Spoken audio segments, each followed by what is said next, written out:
Good evening, everyone, and welcome to the October 12th, 2022 Historic Preservation Commission meeting. I apologize for being late. October. Oh, you know, I'm sorry. We were talking about that. This is a regular scheduled meeting. Notice has been offered on the different various newspapers and also has been posted in the municipal building. We're being live streamed on Channel 34 and also on the YouTube channel for Montclair.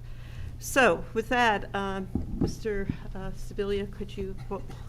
Yes, good evening. I will call roll now. Ms. Bennett? Present. Mr. Hindman? Here.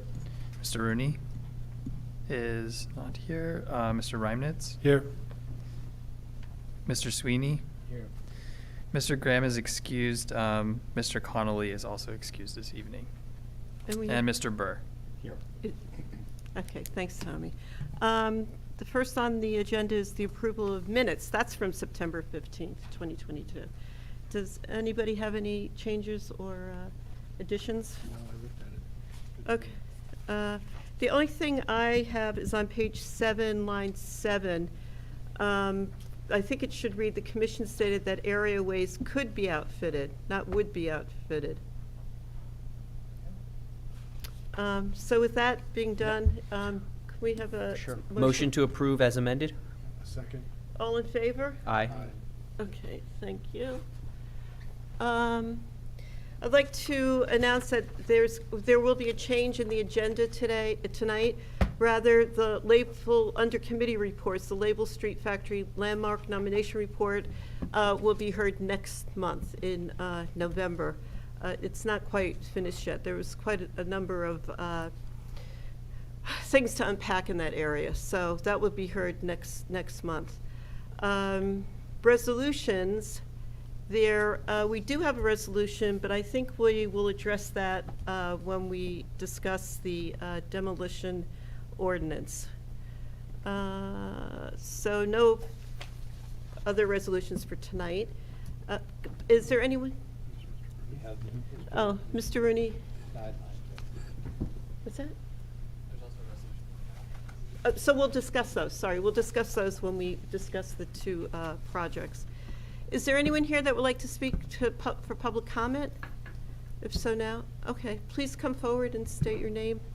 And for the record, Mr. Rooney is here as well. Hi, my name is Johanna Coxer, and I live in the 4th Ward at 155 Yankee Street. And just some short comments on the Lake Street back to landmarks. Can you hear me now? Okay. My name is Johanna Coxeter of the 4th Ward, and I hope that the Label Street Factory Landmark gets passed, and I also hope that the Upper Montclair Commuter District gets passed. And I was just curious if anyone could tell me, if someone demolishes a house without a permit, what are the consequences? Ooh, we should turn that over to Mr. Burr. What are the consequences if someone demolishes the house without a permit? Right. Sorry. And you have to be specific whether it's in a historic district or, Right. okay, so which one would you Well, like? I would, Both. in either instance, it would require a violation to be issued by the township for failure to pull a permit to improperly demolish the house. So whatever the statute called for, that would be how the township would proceed on that issue. Right. So if it's in a landmark district, would there be any financial consequences? I can't answer that question at the moment. I'd have to do research and come back with an Very answer good. on that. Okay. Thank you. That's it. Thank you very much. Okay, And thank you. for your hard work on this. Thank you. Anyone else? I see no other public comment. That section is closed. And we will go right now to committee reports. So we have Margaret is up first, Margaret Hickey from Connolly and Hickey. And she is going to give us the report on the Upper Montclair Commuter District Survey and findings. And I should say that last month we had a first draft presentation, And I know there were some people had gotten back to you with some comments, so just tell us how, it's changed, what you've done to. Right. Okay, so Margaret Hickey, Historic Preservation Specialist with Connolly and Hickey Historical Architects. So we really essentially just updated last time's PowerPoint presentation with a more refined summary of the findings. So we are maintaining a proposed period of significance from 1886 to about circa 1941, which is when the streets in the area that that our office surveyed were fully laid out, and the majority of residents within the survey area, survey area were constructed. Just this one caveat, though, is once Patton, forget the one above that, and the west side of Valley Road are surveyed, that period of significance may change. It may grow probably further into the mid 20th century. We did survey 432 properties. 373 of them were deemed to be contributing or key contributing, which is actually a really good number. I mean, that's a high percentage. Only 59 residents were considered non-contributing resources, and that had to do with either they were constructed outside of the period of significance, that means after 1941, or they were constructed within the period of significance but had been significantly altered. And that category was very low compared to those constructed outside the period of significance.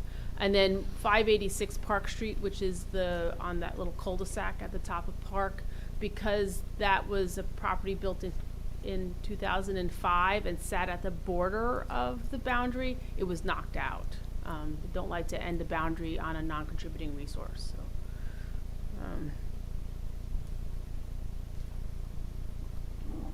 So I explained that. And then we had 18 key contributing resources. So a majority of those were either, I think there's 2 already in the district, they're already individually listed, and then on the National Register, and then a couple of them were identified as part of the multiple properties resource that was done in the 80s, and then we added a few that we thought displayed high architectural integrity or high design.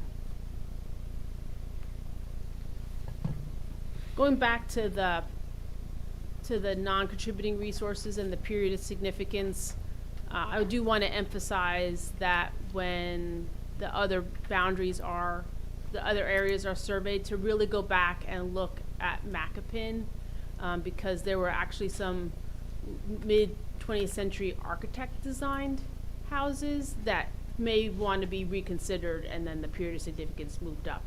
On Macapin. On Macapin, yeah. Which is right near Patton, so it's all, so that, the district had a clear progression of time with some Inwood Terrace was sort of a 1930s to 1940s insertion, but there's a clear progression of time of the architecture from the south to the north. So older at the south, younger towards the north in general, not hard and fast, but in general. So then we updated the district maps in the report. I think all of you received a copy of it. So we have one big map that's like barely legible because the area is so big, but then we broke it into 3 parts. We did add the resource or the street numbers on the properties to make it easier to read, and then we've got 3 categories, one of contributing, then non-contributing, and then also the key contributing ones are also designated. So those 3 are shown on the 4 various maps that are in the nomination. And of course, these base maps are for the 1986 Sanborn. So we did make some property adjustments where there was some subdivisions after 1986. So the three maps, and then we also would recommend, like, we would provide you with our AutoCAD drawings if you wanted, so this way the next group that surveys this could then just update these. So probably the easiest way to go. And then just some of the pictures again of some of the houses within the district. Really, the greatest percentage I don't remember the numbers exactly, but Colonial Revival probably is the most predominant architectural style used in the area, followed by like Craftsman influences / Colonial Revival, Queen Anne, and then you have a smattering of bungalows and Tudors. Actually, Tudors tend to be in some areas, so it's a nice mix of houses from block to block and up and down the street. And then most of the properties have the same characteristics with a front lawn, a driveway with a detached garage. A few have, a fair amount, but not a lot, have attached garages. So a good mix of residential and about the same scale, some smaller, some larger, but nothing too extraordinary. So this is Lackadair. So one of the bigger Queen Anne's, prominent corner. This is a beautiful, I guess, Craftsman influenced Tudor Revival. One, not a lot of non-residential buildings, so this is one of them. The church on Norwood, really well positioned, has an interesting history in its chronology of construction. Colonial Revival, this is a typical, but there's some Craftsman influences in that Colonial Revival again.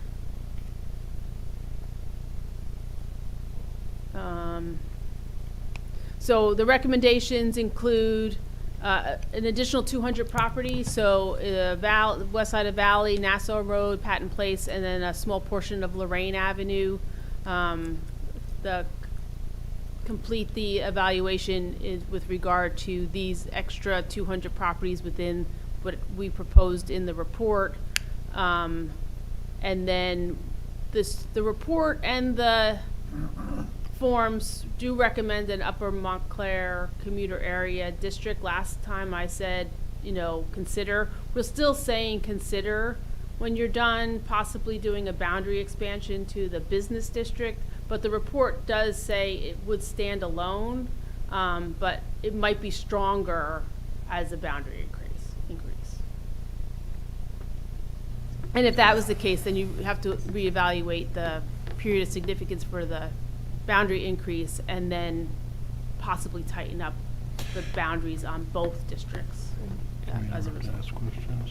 Yeah, I have a question. Mm-hmm. And the reason for that is because it makes the whole idea stronger that you're relating it to. That's right. And the business district. Right, and part of it is, the two train stations, right? So the Upper Montclair area was the business district was served by the train station in the business district, but the lower half of the Upper Montclair area was also served by that train station, where the upper part of the Montclair area was served by the Mountain side, Mountain Avenue district. So, everything, this is a railroad suburb, so railroad to transition to automobile suburb, it's in that transition zone. So that's where we're saying the connection might be a little bit stronger, so.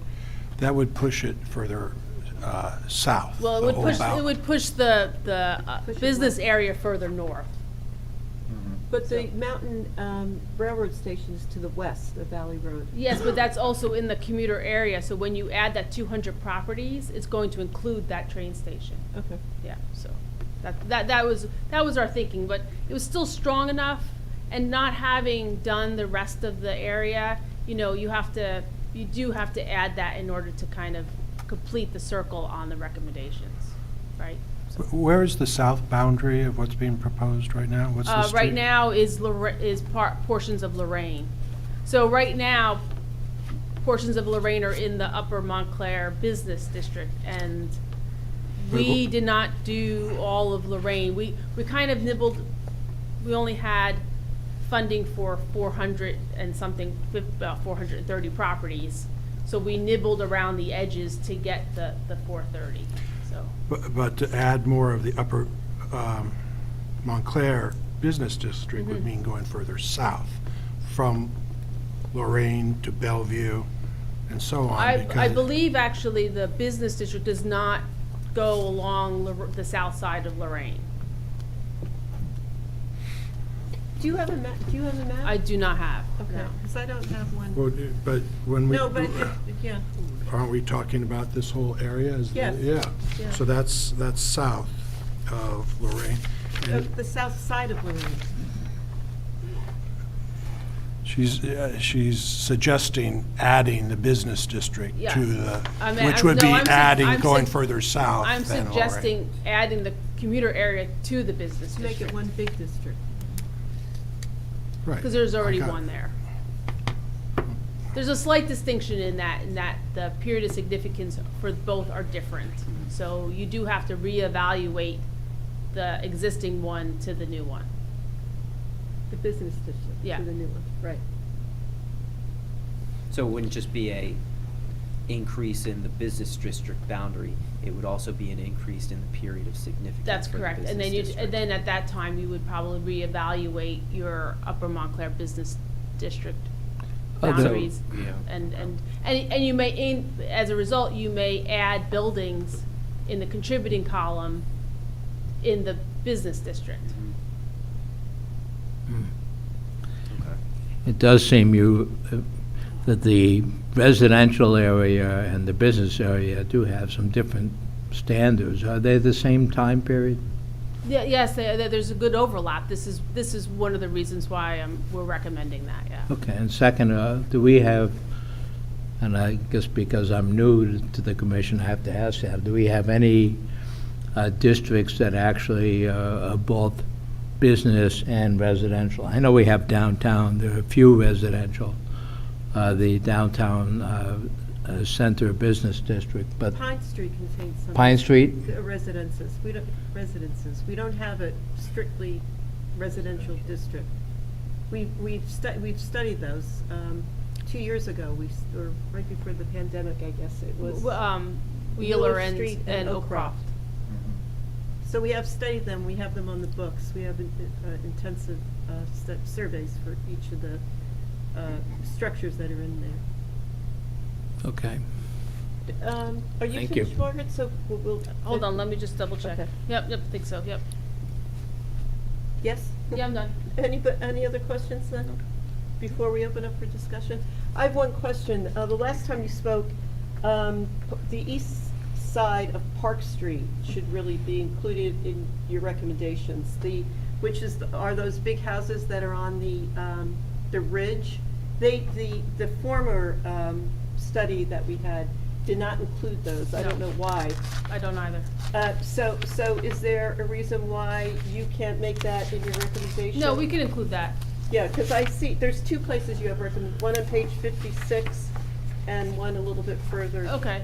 down. But the east side of Park Street, on that ridge, really contain a number of bigger, late 19th century All right, houses. let me look at how the properties intersect with the streets. I think part of the reason has to do with the way district boundaries are laid out and the way the State Historic Preservation Office likes to end them. Right, And so carrying it across the street is not necessarily the strongest, right? Because then where do you stop, right? Are we just stopping it because it's across the street? Or are the properties that that intersect going east, are they the same architecture, the same period? And if that's the case, then it may end up being a broader district. well, it would be a larger, it would be. That's what I meant, it would have to be it would be larger. So would be- for me to say just end it at the east side of Park, I can't say that. I'm gonna have to say end at the east side of Park and explore the intersecting streets going east. Okay, no, Yeah, fair enough. okay, all right. And if you look at the map, the one that goes down to Applegate's, Overlook Road? No, or it goes down to. Alexander. or Yeah, in Overlook. Alexander, there is a proposed district down there. Which is interesting, we looked at that, because we wonder too why it doesn't go all the way to Grove, or at least a portion to Grove, and why that area is actually a potential district. I think it's just because it was developed at one time. They are mid-20th century buildings. Exactly, they're Yeah. later, but the houses Yeah. that are up on Park Street that sit on Yeah. that bridge. Go are- with the go commuter with the- area. Go with the commuter area. Yeah. Right. Right. But so do the ones actually going towards Grove, so this is why it's No, I understand. it's a little bit of a conundrum. I can't just say, look at, you have to look at plus. Right, Yeah. okay. But as long as you include that. Yeah, no, I can do that. I think that's Yeah. important from when we look at it. Right. In the future. Well, particularly if you're gonna do more surveying, Right, right, you could go and ask for more, right, yeah, okay. yeah. So, discussion, Jerry, do you have any more thoughts of, No. questions, Nope. discussion? No? Well, I think you've done a superlative job. Oh, thank you. Really good job. Okay. Thank you. I It know- was easy, I'll be honest. I mean, it was a lot. It was 400 and something properties, and right now, I'm actually rereading them to pick up some minor edits. It was an easy district. Everything was, it's very Clear. calm. Clear, It's very clear, Yeah. it's clearly built together. It's got a lot of cohesiveness. It kind of reminds me a little bit of Oak Croft, but with a little bit more variety in there. Right, so, right, yeah. right. All right, well, thank you. Sure. I really appreciate it. And then I think then, do you have anything else to say Nope. on this? Okay. Thank you. Thank you very much.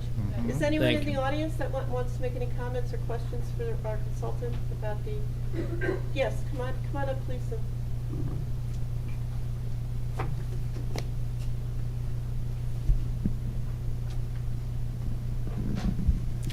I was just curious why you can't go to the other side of Park Street and say just the first houses, maybe the one on the corner, and not explore, just to make it simple. Well, that's a question for the consultant. So it's the way the rules are established for designating historic districts. You can't, it just can't be a physical boundary. It has to include like a historical boundary and an architectural boundary. So if the houses going towards Grove are of similar nature and period to those on the east side of the park, then you have to explore whether the district should go in that direction. So only streets are boundaries? No, so streets are not necessarily boundaries. As far as exploring goes? Yeah, exactly, right. So the conclusion could be that it's just the east side of the park, but I can't just say do the east side of the park without having explored that. Does that make sense? I think they just want to try to preserve more, and so that's why they have you explore more. Well, yes, but right now I'm working off of a master plan that didn't include that area. And I don't know why, because I don't see their primary research, I only see their end results. So my recommendation would be, yes, explore the east side of the park, but you also have to look at going towards Grove, but it may just say, you know what, it's only the east side of the park. Yeah, You just have to get even more funding. that's the problem, yes. I mean, it may not require an intensive level survey level to determine whether you go beyond Grove, and I can say that in the thing, it's just, you kind of have to look at the history, maybe go back and look at the documentation that the previous consultant did and why they excluded it to make that decision, but I don't see that, so that's the problem. And I don't want to give them bad advice. So Johanna, you could look in, online, we have the historic preservation element of the master plan. And on that, I forgot what pages there are, but our consultant who wrote that, which I believe was 2010, I don't even remember when that was, they suggested 16, I believe it was 13 or 16 prospective historic districts. So the Upper Montclair Commuter District, and they gave boundaries, they showed a map. So that is what that's what Ms. Hickey's been, and her firm has been hired to further explore and write a report about that. So, but there's Christopher Street, there's Walnut Street, that's where we got the Wheeler Street and Oak Croft to explore those in more detail. We were working on the recommendation of another consultant, and then Hickey and Connolly then wrote up the report of what she's presenting tonight.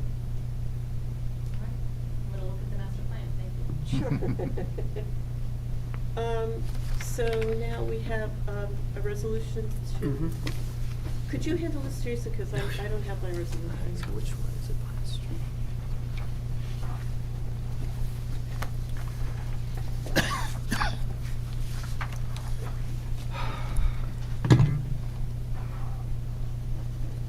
So maybe we should. So maybe this, we well, could- did, Just before, Margaret, I know you're on your way Yes. overseas, so have a good time, and thank you very much. Oh, So sure, no you don't have to Thank stick you. around for this. Bye. so do you want to go right into the demo ordinance? Isn't there a resolution for this? I have one. No, there's no resolution for the commuter area survey. It's not finalized yet. Okay. This is what she presented was the final draft. All right, so then that'll go together, and we'll have the resolution for next time. Yes. All right, sorry. And I didn't know if the grants subcommittee wanted to meet to discuss that at all, or if we did all of that tonight, and then we can I can Oh, put a that's a good resolution idea. Why don't together. we set up a grants committee meeting to see when Margaret gives us her final edits. Okay, well, we have those. I think she's just going through the surveys. Right. To check for No, well, we have grammatical all things, that. but- That's what I meant. Okay. Okay, so we'll do that. All Okay. right, so we don't have any resolution. Thank you. Okay, Jason, you're on. Yep. Thank you very much. I have to say thank you for spearheading this. I think it was very important. Thank you to everybody who offered their comments. I think they were very well worth it. And I think it took a while to study this more fully, but I think we've got a really good document in our Yep. hands now. Mhm. Great, and, so I think that the document we're working off of is the one that Jerry circulated with his changes. I agreed with all of those changes, with the exception of two, which, and it was just a issue of redundancy. So the change to section 3, review criteria for total demolition, paragraph A, he added end condition. The evaluation of the condition of the property goes to the second part of the test. So I would just recommend leaving that out of that section, just because we get into condition and feasibility of the site when we do that second part. So this is The reason- removing the words "and condition" from Yep. So- 3A. Yeah, so A, it says the first element may be demonstrated by evidence that the structure's historic characteristics and condition do not warrant its preservation based on the following factors, and then it gets on to the objective factors regarding the characteristics of the site from a historical context. And then when you go to B, the second element may be demonstrated by evidence in consideration of the following factors that preservation of the structure or denial of the permit would impose undue burden or hardship. And then it talks about the condition of the property and the structural soundness. So unless, and that's why I didn't want to have the conversation over email, when you used condition, were you trying to get at its physical condition in its present form, or the condition in terms of its original form and its significance? No, it's present condition. Present condition, okay. And as long as it's part of a factor Mhm. as to, but I thought condition, you can put it in both places, but Mhm. the condition would, and as we saw in multiple meetings here, a couple applicants came before with a historic structure in really miserable condition. Yep, yep. So that certainly went to the undue burden element of Mhm. it, but it could have also gone to the worthiness of preservation. If its condition is so deteriorated as to not reflect the historical underlying characteristics, it would seem to me that it's an appropriate factor Mhm. as to whether it even warrant preservation. So what if we shifted that verbiage from section A to section B, lowercase Roman numeral 1, where it talks about the structural soundness, and we'll throw physical condition in there as well. So we'll say the physical condition of the building, structure, object, or site, including the structural soundness and integrity, and the economic feasibility of its restoration or rehabilitation. Can you repeat that? Sure. So, I'm at the place, but I just need you to say it again. so B, Roman numeral 1, the structural, so right now it says the structural soundness and integrity of the building, structure, object, or site, and the economic feasibility of its restoration or rehabilitation so as to allow for its reasonable use. So we shift condition down to that. So we say the physical condition, structural soundness, and integrity of the building structure, so on and so forth. So we put Got the it. physical condition as part of a descriptor in Roman numeral 1. Okay. And then that same comment with respect to part 4, criteria for removing, shift that descriptive factor from part A to part B. BI, same thing, because it's structural soundness and integrity of the building with respect to moving it to another site. We just mirror that same language and put the physical condition, structural soundness, and integrity of the building, structure, object, or site, and the economic feasibility of its restoration or rehabilitation as to allow for its reasonable use at another site, as Jerry amended. And Okay. where are you suggesting that go? BI. I would say, I think that works. My, where I'd originally placed the word condition, focused on the notion of whether the structure itself should be warranted preservation.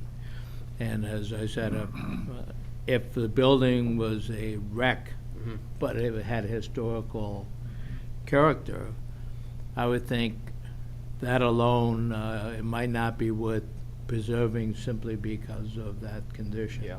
However, if you looked at the other side of the undue impact, it should be it could be picked up there Yep, also. it would Yeah, get picked so- up there. And I think the was it the VA building? It's like the perfect example of that, where it was certainly historically significant, but the building just could not.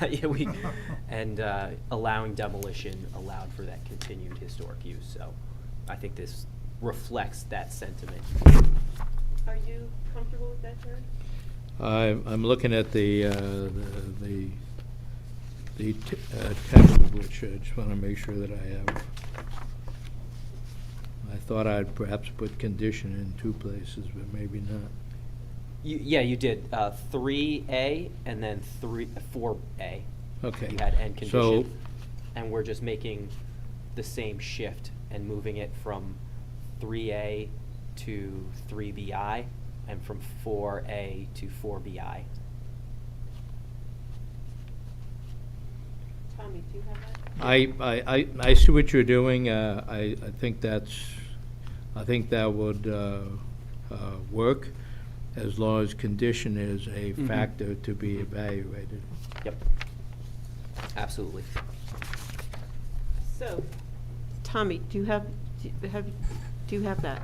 Yes. So I guess. Do you want me to email it to you now? I have it. I have Okay, it. good. It's just a couple changes. So I think unless there's anything else, it would be a motion to adopt the Adopt it resolution as as amended. amended. Yep. As amended, Yep. yes. And the resolution functions to make a formal recommendation to Mhm. council.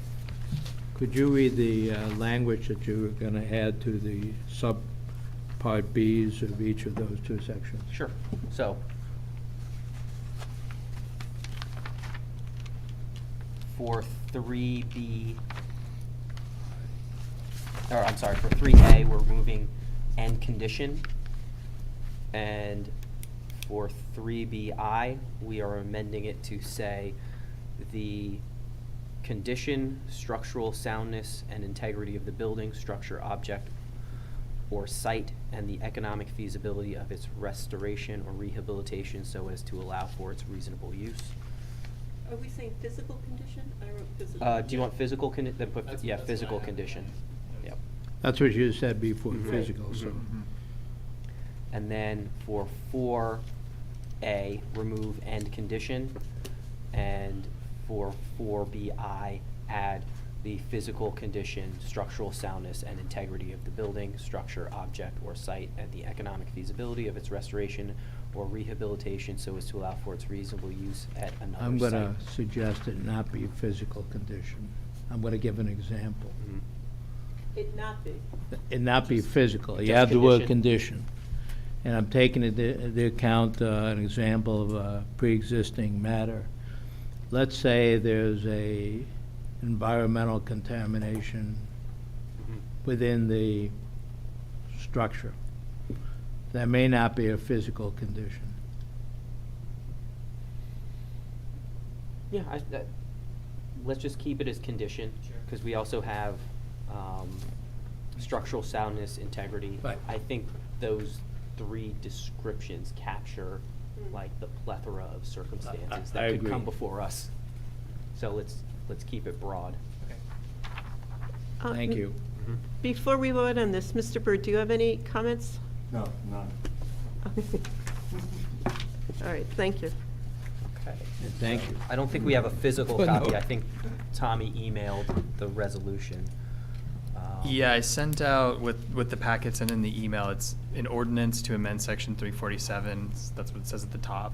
And it has all of the whereases and then now therefore Yep. be it resolved. And then it follows with all of the text changes. Mhm. So that's what we're voting on. Okay. So, I guess we would make a motion to approve that resolution recommending this ordinance as amended by this discussion with those textual changes. So, I think we could Yes. vote on the resolution and then Tommy can make those amendments. Yes. Since they're consistent with what we're That's gonna right. vote on. You're Okay. voting on, right. Yep. You're voting on the resolution as amended Mhm. for recommendation to the. Works for us. All right. Okay. So I'll go ahead and make that motion to approve that resolution authorizing or recommending the ordinance as drafted with, subject to those two amendments. And I'll second it. And I think we should have a vote, a vocal vote, so, Yeah, you should do a roll call. Okay, we'll do a roll call vote. Ms. Bennett, yes. Mr. Hindman? Yes. Mr. Reimnitz? Yes. Mr. Sweeney? Yes. Mr. Rooney? Yes. Okay, great. And again, many thanks, Jason. Thank you. Yeah, thank you. I know it was the long haul. Okay, moving on to the residential design guidelines. So, Tommy and I had a discussion about this, another discussion about this today. And we do have a few changes to what was sent out. They're not really substantive changes, they're really more pagination. Do you have the list? Maybe you can go over it with us. Yeah, so I sent the resolution out with the meeting materials, and me and Kathleen discussed, we made a couple minor changes. So Is if that you. this? No, so this is the edits that will be made. Oh, okay. I added a whereas capturing Gotcha. these changes. Gotcha. So that's one of the things that was changed on the resolution itself. There was a page number error that Kathleen caught. It said pages 131 to 152. It should have said 153. And that's the section from the current design guidelines that are going to be removed because it's the residential section of our current design guidelines, Mhm. which is being superseded by this document. And then the last one, I added a now therefore be it resolved to also remove Appendix E from the old document because that's, I don't know why it was included, but it was the certificate of appropriateness application, which has since been changed multiple times. So just essentially to take it out because it gets updated every now and again. So those were the I think those were all of the changes to the resolution. And then this page this one here. Yeah, so then these are amendments that were, since the last meeting, that were recommended to be made. And so Mr. Rooney is the one that made these recommendations. I laid them out in an email to everybody and have them in this Word document. Mr. Sweeney had a couple comments on that, which I've incorporated as well. And yeah, that's it. So these, basically, if this resolution is adopted, these changes will be made to the document before it's made public. Okay. Thank you, Tommy. So again, this was a grant that we received monies for 2 years ago. And we had a consultant that was based up in New York, in Irvington, New York.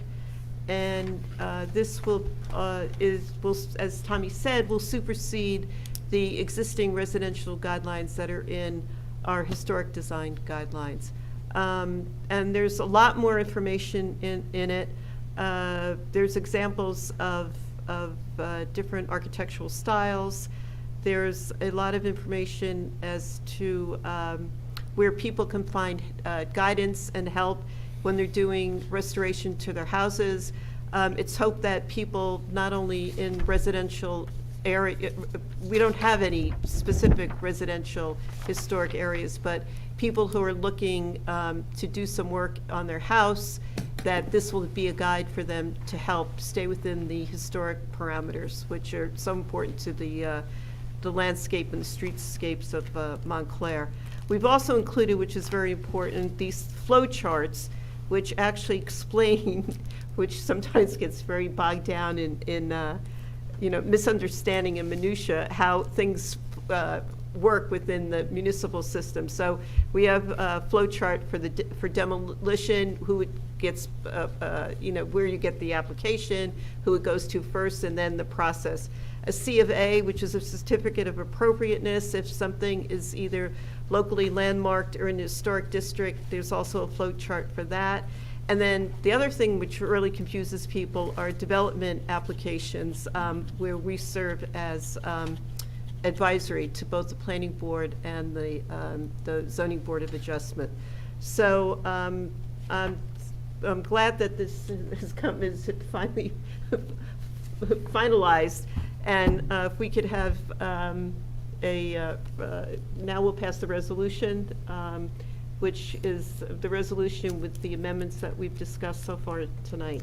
So I make the motion to approve this with the amendments that we've talked about. Second. And can you call roll? Yes. Ms. Bennett? Yes. Mr. Hindman? Yes. Mr. Rooney? Yes. Mr. Reimnitz? Yes. Mr. Sweeney? Yes. Okay, great. And again, I'd like to thank everyone for their, especially Steve, who's on the committee, for their work. And Mr. Sweeney, your remarks were well taken, well regarded. So for this, Oh, okay. Oh, yeah. So thank you. thank you. It looked at me like. Okay, so. Moving along, I already said that Label Street will be heard next month. Old business, seeing that there's no old business, we will now move to new business. And the first thing on their agenda is HPC application 2022-36, 24 to 26 Church Street. Is the applicant here? Yes. Okay, so why don't you come up and Sure.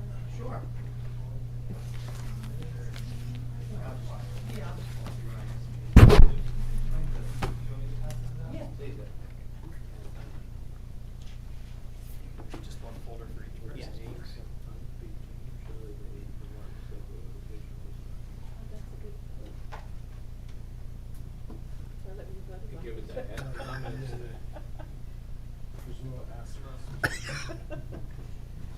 Just a minute. Sure. We can, You made comments on, Oh, so, some of those were alleged to, wait, wait, so, here's Jason, a question. Yes. Mr. Sweeney has just pointed out that on the design guidelines, the roster of commissioners has changed, which I didn't realize. Oh, yeah. So can we add Jerry's name to it? Yeah. Do we need to have another? No, I don't think so. I mean, it's Okay. not substantive. Yeah. Okay, so make sure that you do that. All right, thank you. Thank you. Sure, no, I'm glad you brought it up. It was something, just before we begin, I need-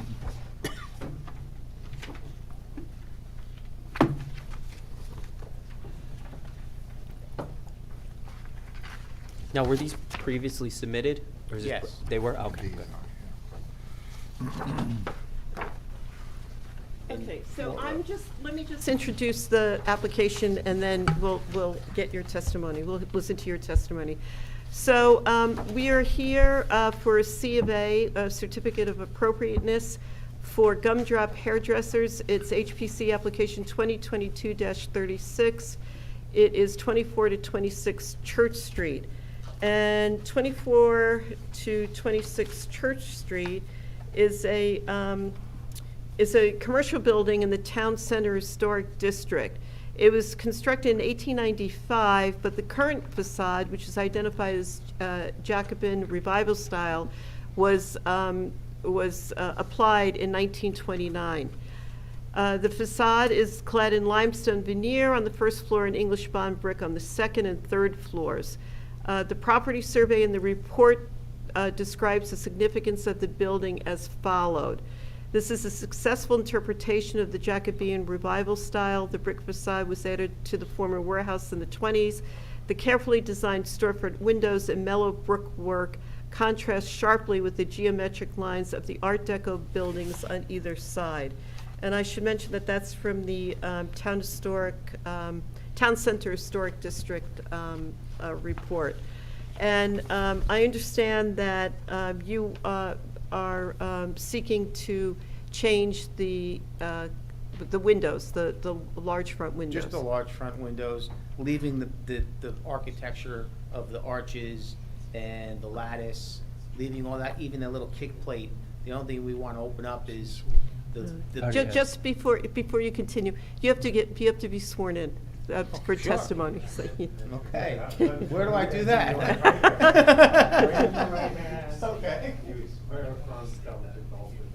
I do. And now please identify yourself. Hi, I'm Anthony Accola. I'm one of the owners of Gumdrop Hairdressing. We've been in business in town for 15 years, and we just signed another 15-year lease. I don't think we're going anywhere. The town has been really awesome to us, and I'd like to thank the council for meeting us, and also I'd like to thank Tommy for helping me navigate through this. It's my first time doing this. So when I was talking to Tommy, I got some of the architecture plans, the big plans, and they were submitted. I have some examples. Again, it's my first time doing this. I think, anything that we did in the past in the town, we try to do it well. We're, like I said, we've been here, we're loyal to the town's loyal to us. And I would do anything, even with the construction upstairs, I'm following all the codes, getting it inspected, we're trying to do everything correct. So, basically, what Ms. Kathleen was saying is that the front windows of the building, you can see in this drawing here, we want to keep the whole structure the way it is. We don't want to take any limestone out or remove any of the gorgeous lattice, but that front flat window, we want to be able to have it just open up, where we can let fresh air in. Obviously we went through a pandemic, that's one of the reasons. Plus aesthetically, it just looks good. There's a couple of businesses on our block that already have those windows. I think the restaurant across the street, there's 2 restaurants that have them, and they're really pretty at night. They're opened up, fresh air's coming in, people seem to like that effect. So that's why I'm here, to see if it's okay. Okay, thank you. Do we have a picture for the screen of? Yeah. But you're not a restaurant, are you? No, we're a hair salon. Okay. Yeah. So after this drawing here in this folder, I just wanted to show that I'm using reputable people. There's one, Dwayne Glass, been in business forever. He actually just does the glass work. He has a description of what kind of glass he's gonna put in, you know, being, of course, safety glass. And the other company is Rebco. They make the framing. So they do the framing, and they've been in business for years. A lot of probably these buildings in town actually use this Rebco company. And they have really good quality too. And it's not like I'm not using like this shabby company. These windows are fairly expensive too, you know, so I not that I'm showing off the price, but it's like, ouch, you know? But I'm using the best of the best for what we need. And there's a couple pictures of, that's our building there, and you see those. Tommy, do you have the single window that shows the whole? That one, that's it, that's what we need to look at. Okay, if you could leave that up on the screen, that would be great. So the only thing that I wanna, can I step up close to that? Of course, sure, it's not going to bite you. The only thing that I wanna open up is this one window right here, and there'll be 4 panels, they'll slide open. Actually, this is the left side, so it'll slide to the left on the interior. So this way no one will walk into the glass. And that'll be out of the way of any customers in what we're doing as far as hair-wise too. And it's just, we'll give this whole open feeling. This is gonna stay original, all the limestone's gonna stay, this lattice is gonna stay, and the doors are gonna stay as they are too. Okay, So thank you. when it's open, all of the panels slide to one side, it's completely open? Yes, when you're looking at the building, there's 2 sides.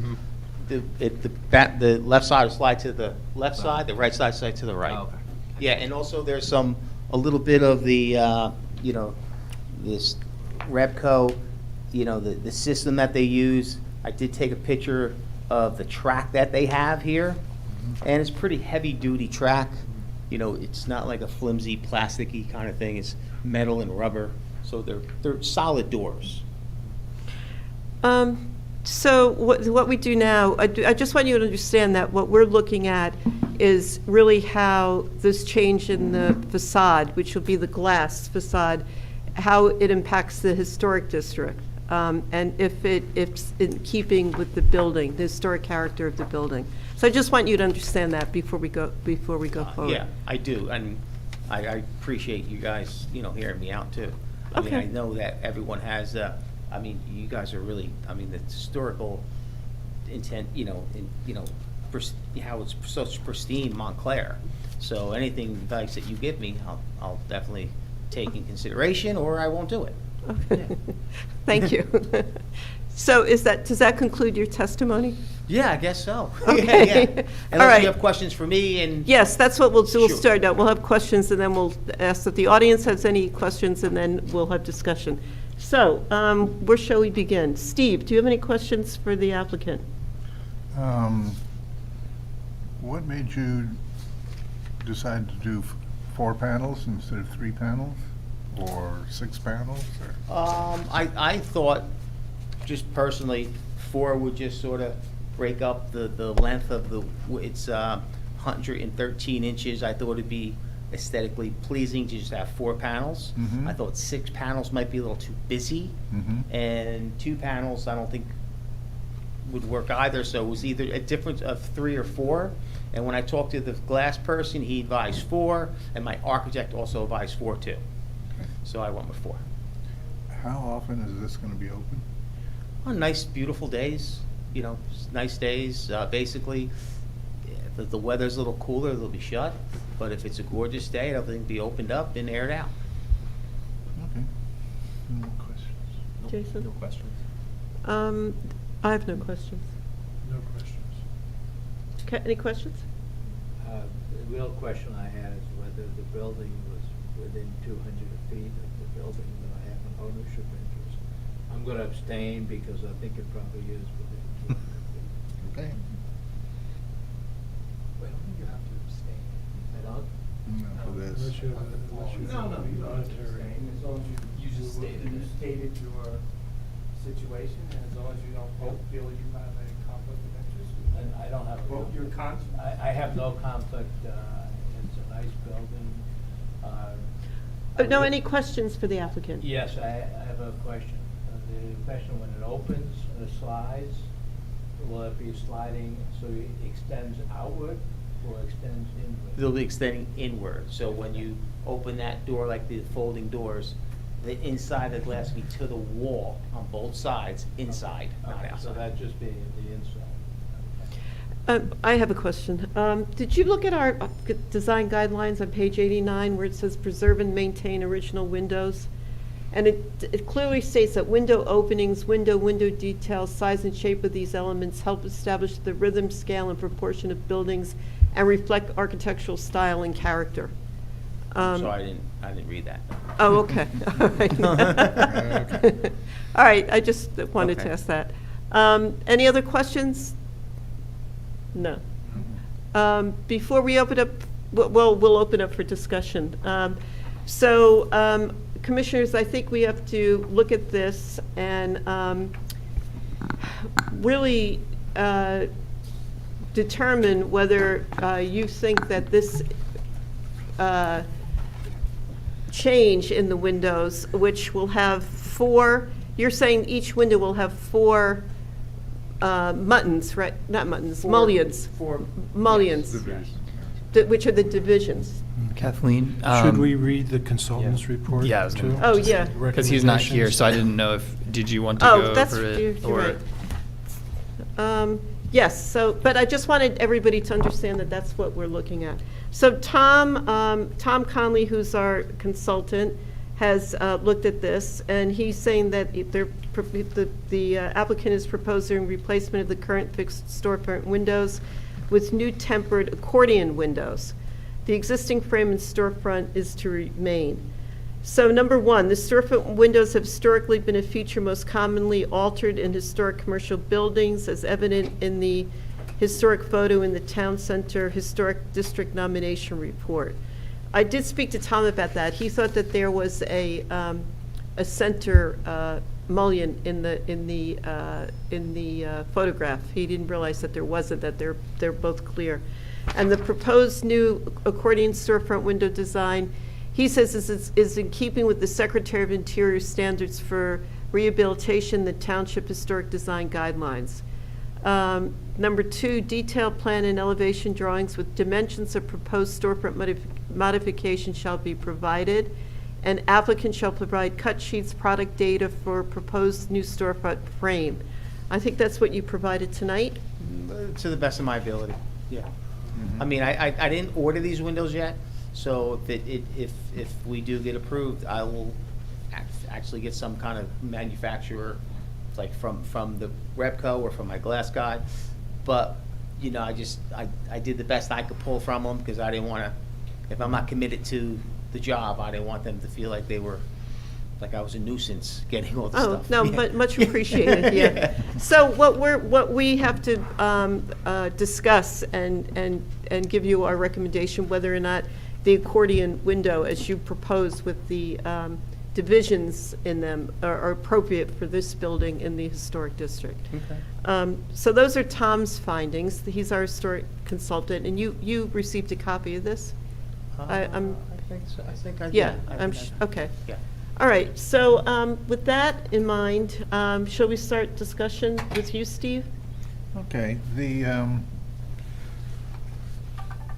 it's a very current thing to do, is to put in these opening accordion windows around it. And I do like them. I very seldom see them open, except in Southern California. But, you know, there's a rhythm here that you're going to disrupt, but I don't think it's a huge problem. And they're all odd numbers. There's 3 on top, there's 1, and there's 9 divisions below, and you're putting in a 4. But I don't think that makes that much of a difference. So you testified that the width of that is 125 inches wide? 113, I believe. 113, so each pane will be 25 inches, and then the division, or The framework. the framework is going to be quite significant. I would say At least 4 inches, at 2 least inches? 3 inches, 3 3 to inches. 4 inches, I would imagine. Again, I didn't get the exact specs, unless the The glass guy wrote them on his letter, was 113.5 wide. 2 and 3/4 on the tops. Mhm.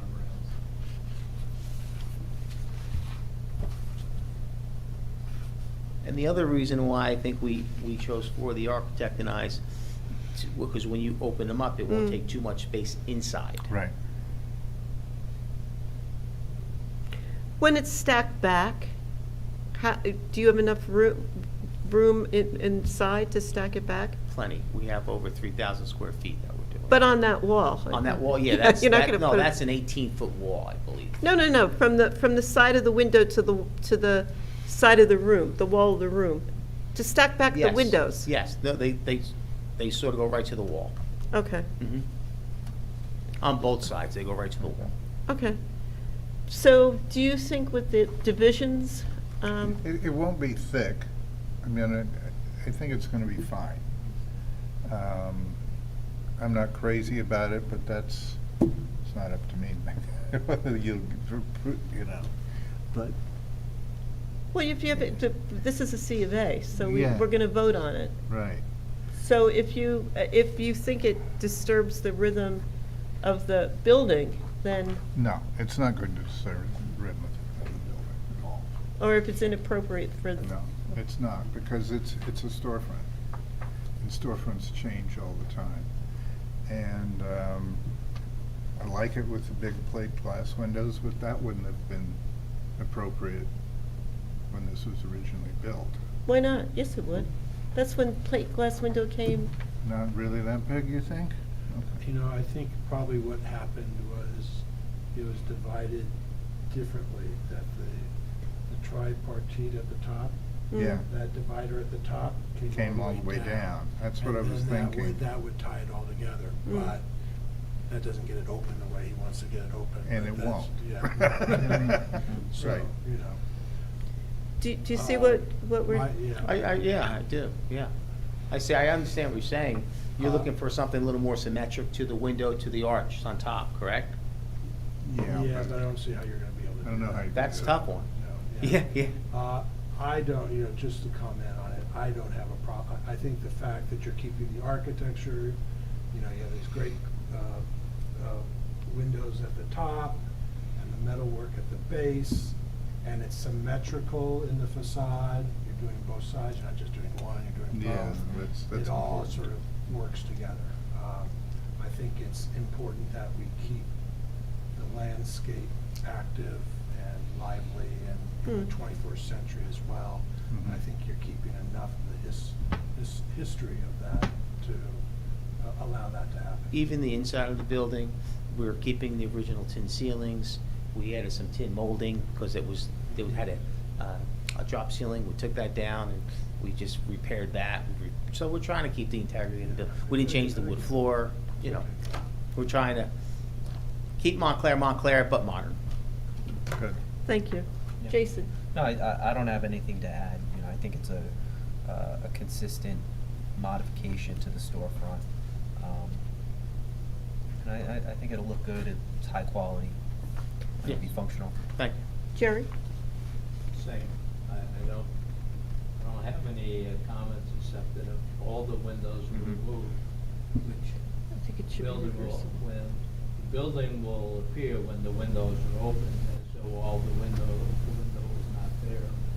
I don't think it changes the historic character, so. Thank I'm you. okay. Thank you. I think we should adopt Tom Connolly's two comments Yeah. at the end about materials being submitted Mhm.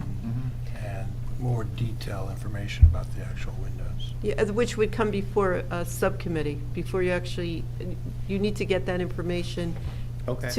to present it to a subcommittee. You don't have to come to a formal meeting like this, but a subcommittee before you order them.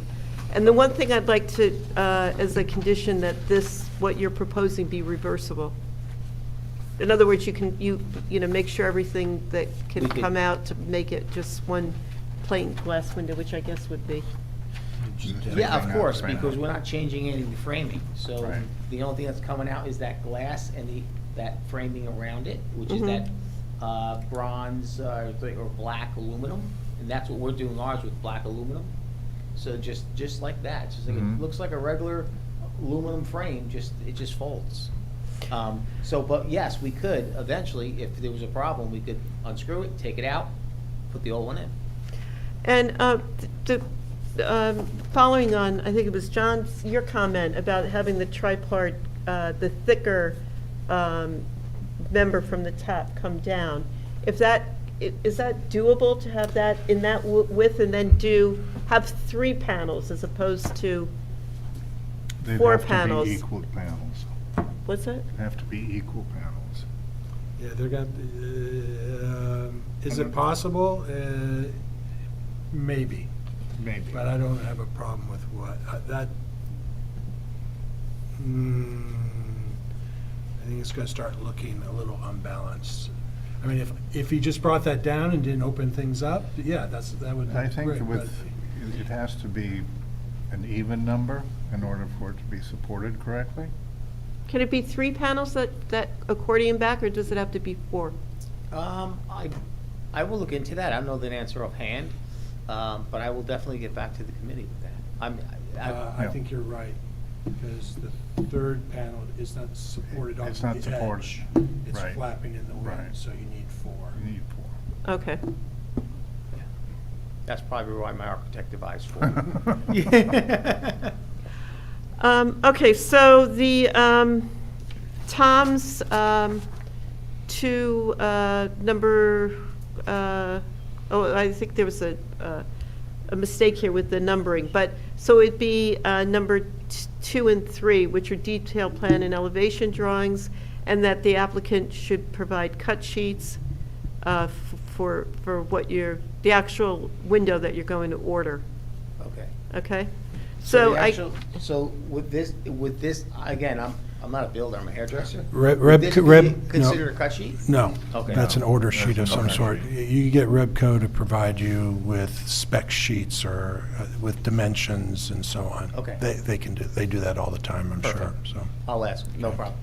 And it would also have to, so you have it here as black anodized finish, but the storefront is not black.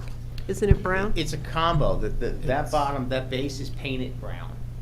And then around the door frame, looks like it's black. I have a picture of it if you want to see a close-up. Okay. Yeah, that base is, that bottom, that sort of aluminum bottom, that was painted, I guess, a few times over the years. Well, whatever, it should match. And that, to us, looked like it was black, and you can see how beat up the sill is, that's gonna get replaced with aluminum. What Same is it? color? What, wait, you said you just, I think, this, it could be handled, he needs to come with samples of Mhm. the aluminum that we can look at and, Absolutely. right? Sure. Because it could be it's a bronze anodized, not a black, and, they make Because- different kinds of metal finishes, so. What I'll do is the door, those 2 doors they look black. Now, that looks a little Brownish. dark bronze, Yeah. but it's so That's beat what- up. That's what it looks like to me, too. Yeah. but can it be cleaned, or does it have to be replaced? Well, that's just this is actually the frame here. This is where the window sits in this frame. And that's wood? And this is aluminum, and the Okay. glass is in there. Then when you take this out, you have a wood base. So they just wrap this with aluminum. It's like an old wood sill that they wrap this with aluminum. So I would be replacing that aluminum also, Okay. just to match the windows and the doors. But I can get you samples of the Yeah, colors. I think Yes. that's what you're doing, Sure. yeah. Okay, so we would then approve it with conditions. So Tommy, have you, Yeah, so I have, is one of Tom's conditions the committee review of the samples? I can just add that language in Yes. if it's not. Okay, so Tom's 2 conditions and then that it's be reversible Yeah. okay, as the 3 Great. conditions. all right. Sounds good. It And I'll get sounds- an email of that, and I could just follow, Yeah. or should I just write all this down now? I'll email you, Thank you. and we can coordinate the submission of the samples. And did the committee want to meet on site? I think that's important. That's a Okay, good so idea. I'll we- email you and we can arrange that once you have the samples. We'll have the 3 committee members come and meet us out there and Oh, that's we can great. look at Thank it. you. Okay. Thank you. Thank you. Thank you. Perfect. Oh, You have to vote. yeah. So I'll have a motion to approve the application with the 3 conditions that Tommy just recited. Second. All in favor? Aye. Aye. Okay. Thank you. Great, Great. thank you. Have a Yeah, wonderful look night. forward to Thank you seeing very much, All guys. right. Thank you.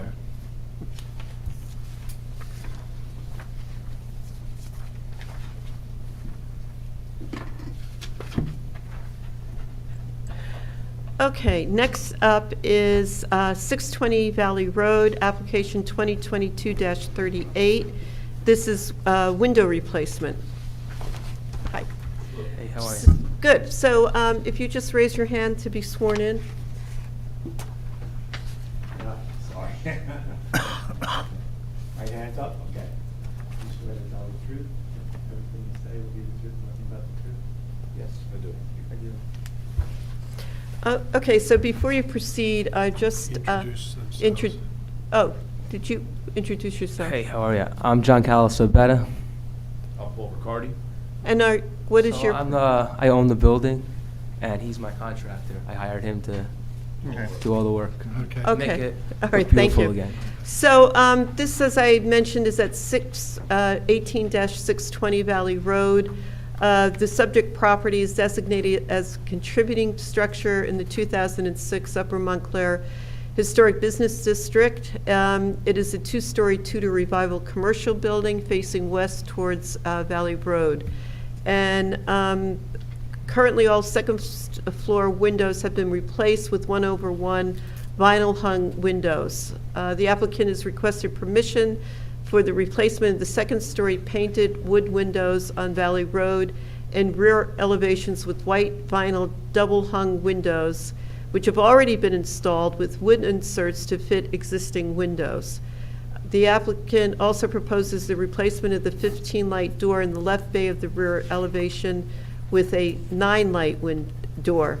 The submitted elevations indicate the windows of the right bay of both the Valley Road and rear elevation are casement windows with an optional horizontal division. However, the current windows are all double hung. And before you present, do we have windows? I mean, do we, pictures, yeah. And if you prefer, you can sit, that way you can have your own mic. There's a little button there to turn it on whenever you want to talk. Hello. Test it. There. So just to be clear, before these, you've already installed the windows. Yeah, what happened was some of the windows were broken, so we wanted to replace them, and then we decided to do renovations. And then in the process, we said we should get permits for this. So that's And what about the door? Have you replaced the doors have been Not replaced? yet. No, Okay. no, ma'am. All right, you can, So that's the front. I think you're going to have to stand there and, all right.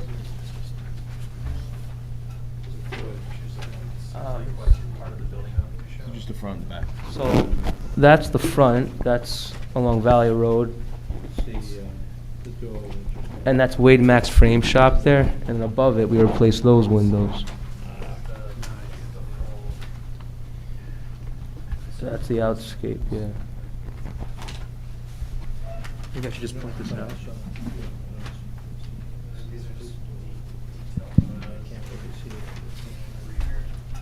Yeah, that's the back of the building. That's the back. You want me to explain it, John? Yeah, because I don't really know what I'm supposed to say. All right.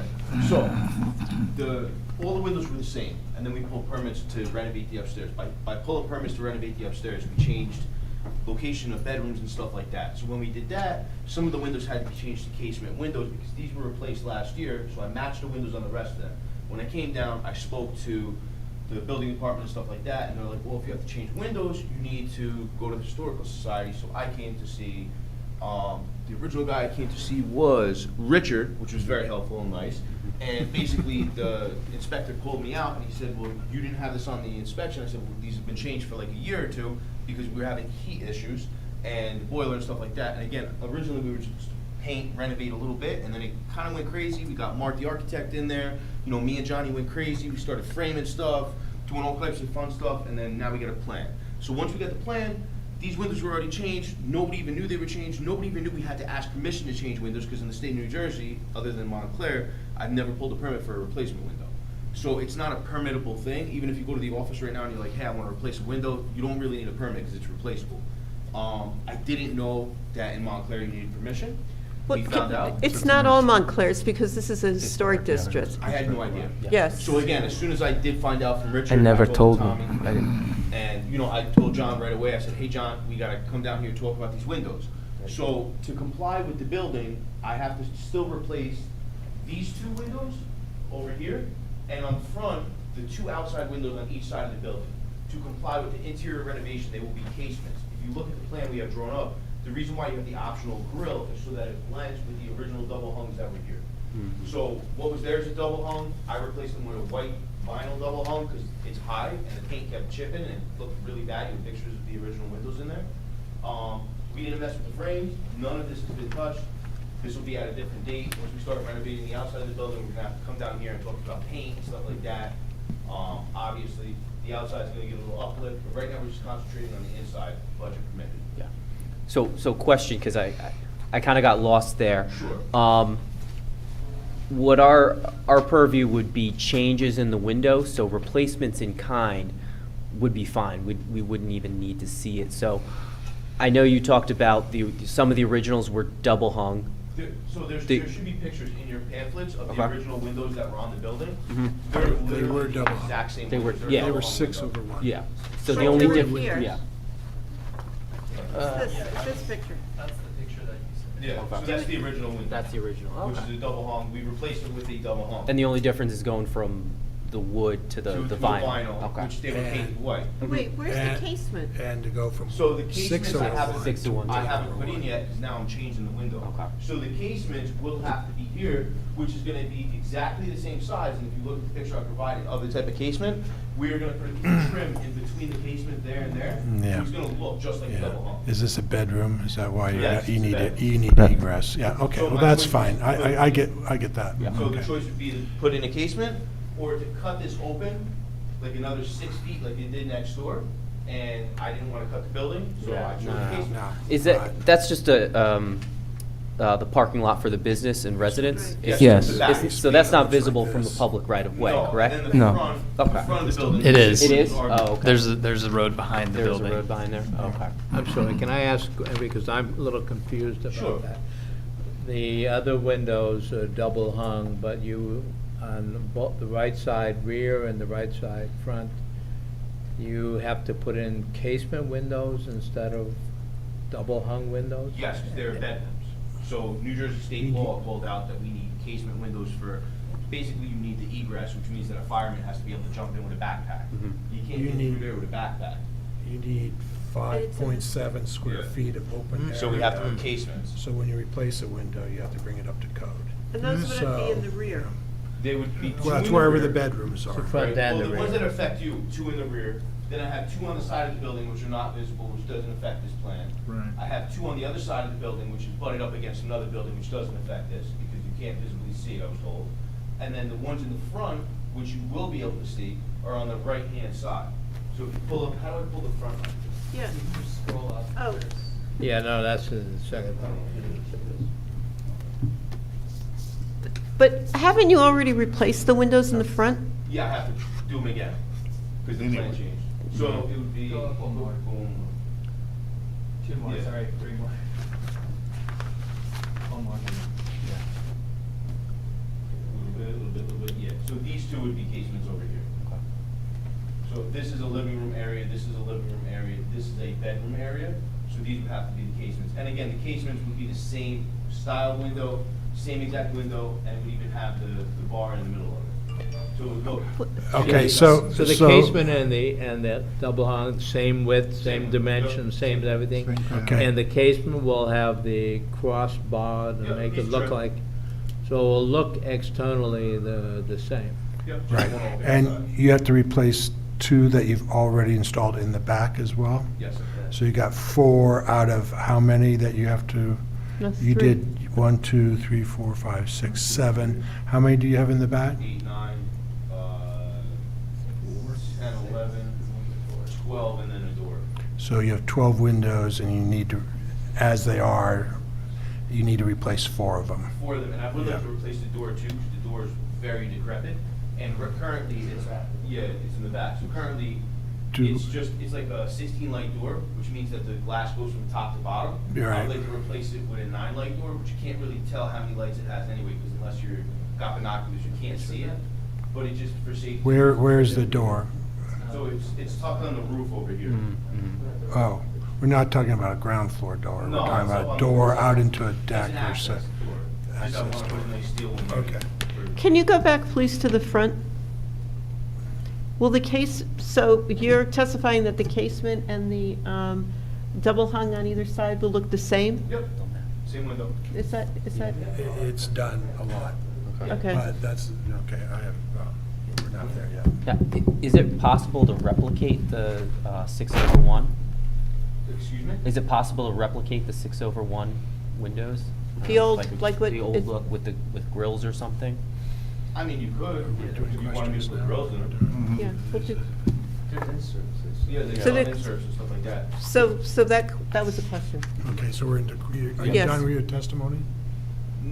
Well, No, okay. no, we have additional questions. Okay. No, we have Sure. questions. Now we go into questions. Yeah, that was it. think so. Okay. Okay. Okay, now into questions. So, Just hang out. we have a We're pretty question. loud, we're Italian, so we're loud, we don't really need a microphone. or So the anything. first question was whether you could provide a casement window for the upper part, and also the double hung to have, so it'd be 6/1. That was one question. So I can do the 6/1, but again, I know I look young, but I've been doing this for a long time.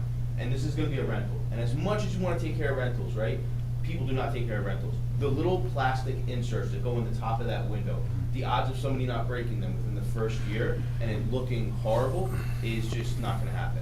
As soon as you clean the window, they pop up. There's these little metal pins that go. Yeah, those are the applique ones, yeah, I it's got not it. a true divided light, so I'd have to. It's not a simulated divided light either, but go ahead. So I would have to reorder all the top of the sashes as true dividing light if you wanted to get that out. I have questions. You own this building?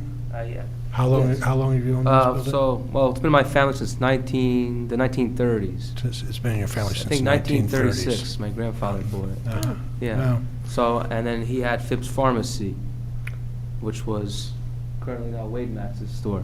Right. And I think before that it was a market and a butcher shoppers, Mhm. I believe. So Okay. we just want to preserve the integrity of the building and bring it back to life, because, Well, the reason I asked that is because I know I did a little research on the ownership of this just to see, and I see it's been in your family for a long time, and I would think that you'd really want to, Yeah, do that. absolutely. So, okay. we want to do the right thing. And this is just, well, I don't have any questions, I'll have comments. What, but your question about the different types of replication for the divided lights, maybe, I have, that's factual, that's not a question. Okay. So, oh, whether they could provide it or not? yes, yeah. Okay. Questions, Jerry? Yes. The windows that you put in, there appears to be a wooden spacer between the windows. Is that an accurate depiction? Meaning the windows that you inserted were not as large as the opening for the window before that? It was probably where some type of damage was done to the window that just hasn't been painted yet, because it's not complete, it has to get caulked in, and then we're gonna color match the brown and just repaint it. They were direct replacements. So it wasn't a spacer, you're saying that's the way, It's all direct okay. replacements. Were the sizes of the windows custom-made to fit the opening? It was a standard window. What was originally there was, most of them were, on the left side was replacements, the two wood ones over here, they're just standard size. These are all standard. This is just a piece of chipped wood. Was the original windows previous windows, were they the original windows? Some of them. Some of them. So some of the sides were replacements, the one in the back was a replacement already, it was broken though even after it was replaced. They were replacement wood windows, replacement vinyl windows, what The windows? one on the right side of the one apartment, that floor was plastic, the ones in the back were wood, the one in the front was a vinyl, and then you had all wood. Okay. There was a lot of wood, I remember but that. there was two or four vinyl windows on the Okay. right side. Okay, my second question, just to be clear, in the plans on A1, it describes for the casement window as an optional horizontal rail.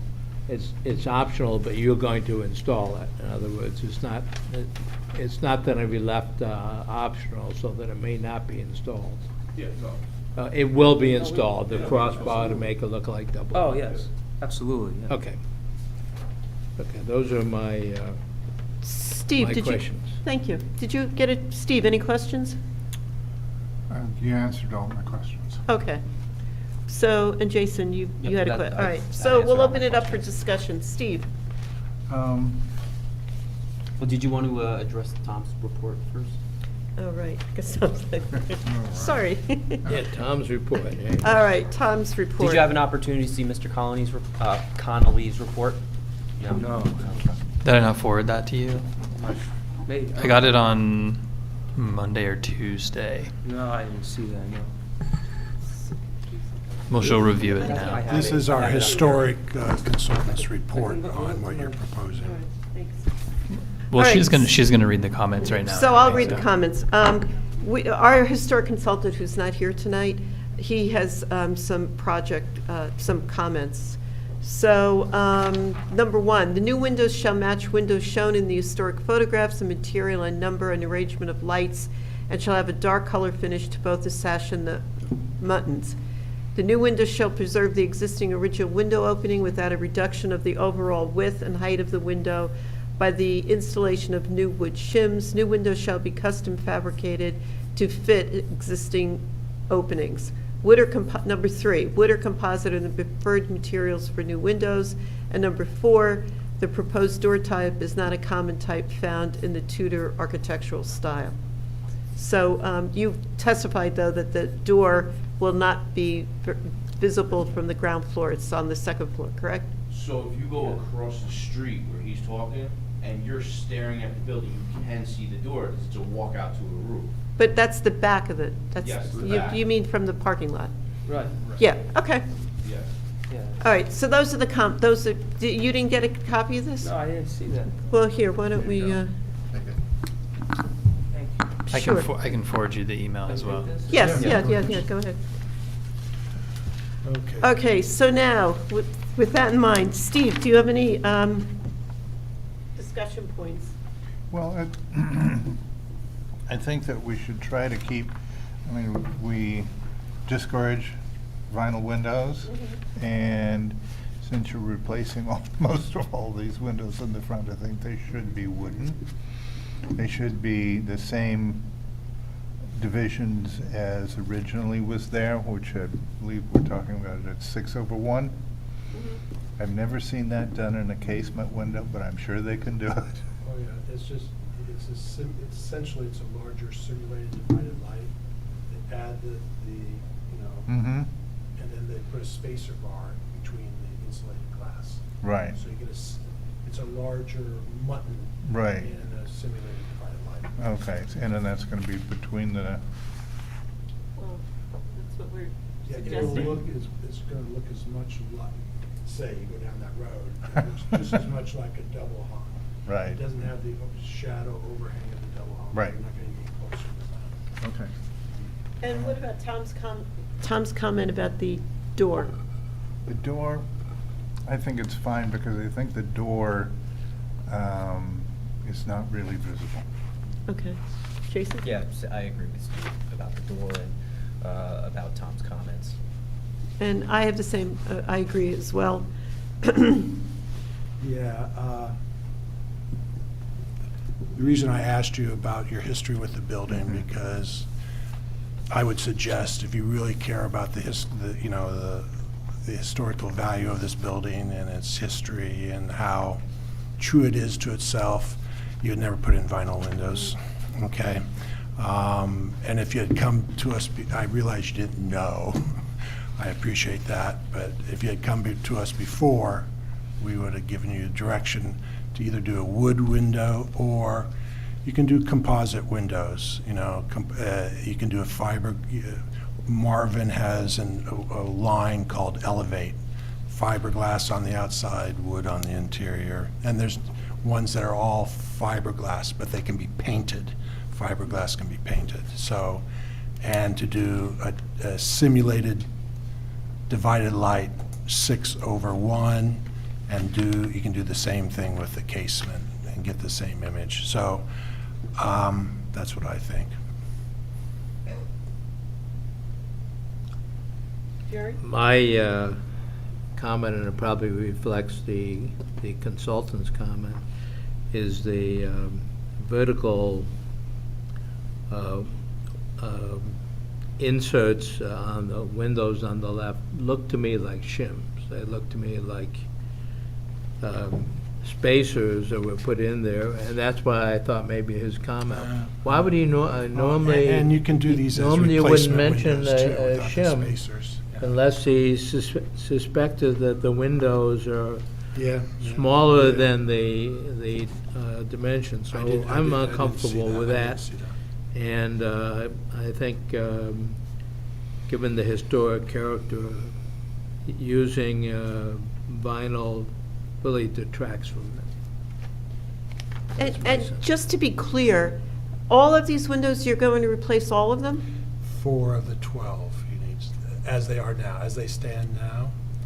He's saying he has to replace, they replaced them all with vinyl. Now Right. he's going back and replacing 4 of the 12 he replaced. And are you considering the double paned as one unit? So the 2 smaller units on either side are going to be replaced? No, Which ma'am. ones are going to be Just the one- replaced on this front facade?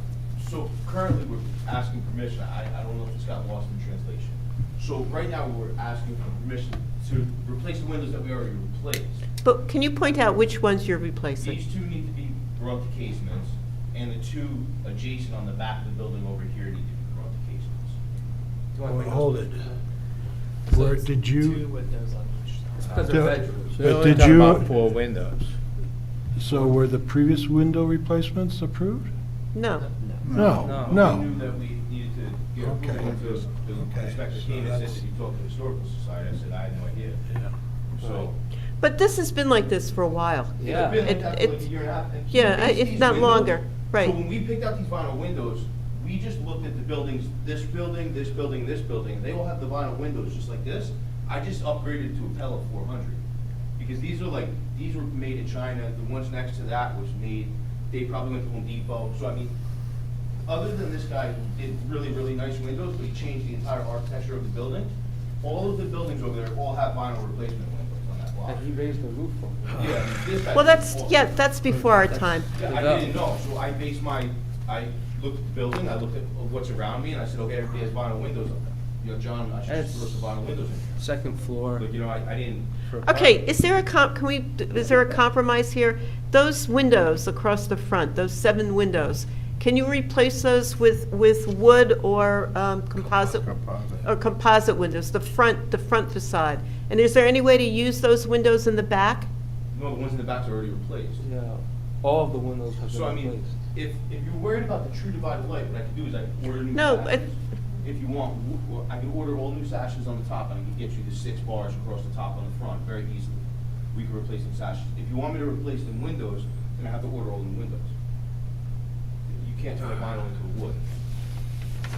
So, That's a big the job, too. windows, can I see the picture, the insert, the shims of the? Oh, Insert, yeah. it just looks to me Here. like shims. Yeah, Where it's is the- it? It's not, That's on the kind of an left. orange look. That's on the So- left. Right. So- That's the window he's already replaced, that they're not asking. which they didn't get permission to. They didn't ask for permission. And you never painted the 2x4. This is the way it's been for a long time. Hold on, I see Pella on the window. Yeah, it looks new. Yeah, those have been It's new. replaced. I mean, I think it's new. You don't, Oh, this is the one. is on the left side. This is on the right side, this is on the left side. This is the left and the middle, that's the right. And these look new. They're all new. They're all new. They're all new windows, Dave. They're all new windows. Oh, okay, they're all new windows. Almost 2 years. What are we- It's not like they've been sitting there for years. They're all new windows. But they've been sitting there for 2 years. Yeah. Okay, New in the escape. I like your proposal to alleviate a little of their financial pain here, is to get the front minimally Mhm. on Valley Road to be 6/1, simulated divided lights, and composite, not vinyl.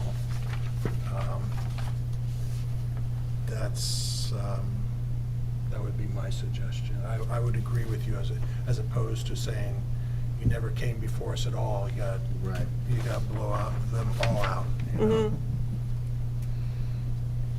So again, can you use these windows and the back, you've already replaced them? No, we can't.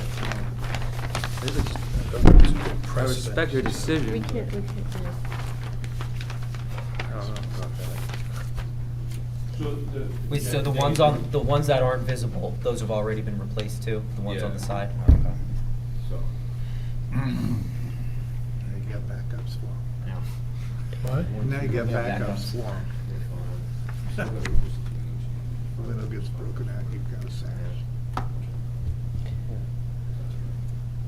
So projected, you want the front ones to be like do I have to use Marvin or can I use an Anderson? 'Cause I You can do an use- Anderson 400 series, they make a window.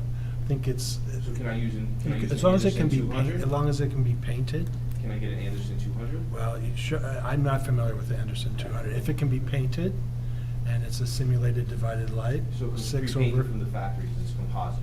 What's that? It's composite. I actually have a picture of it, honestly.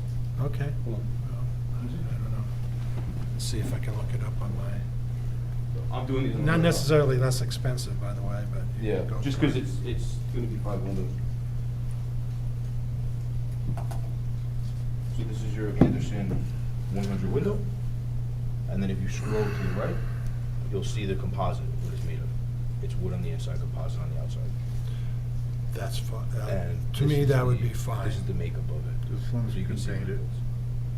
is. Again, as long as it can be, as long as it can be That's the painted. Anderson 400? That's Anderson 100 to 200. Yeah, as long as you can get a simulated, again, I have to do a little research. It looks like this is a simulated, can be a simulated divided light. It's just And a painted garage. on the outside. So it would come pre-painted from factory. That's fine with me.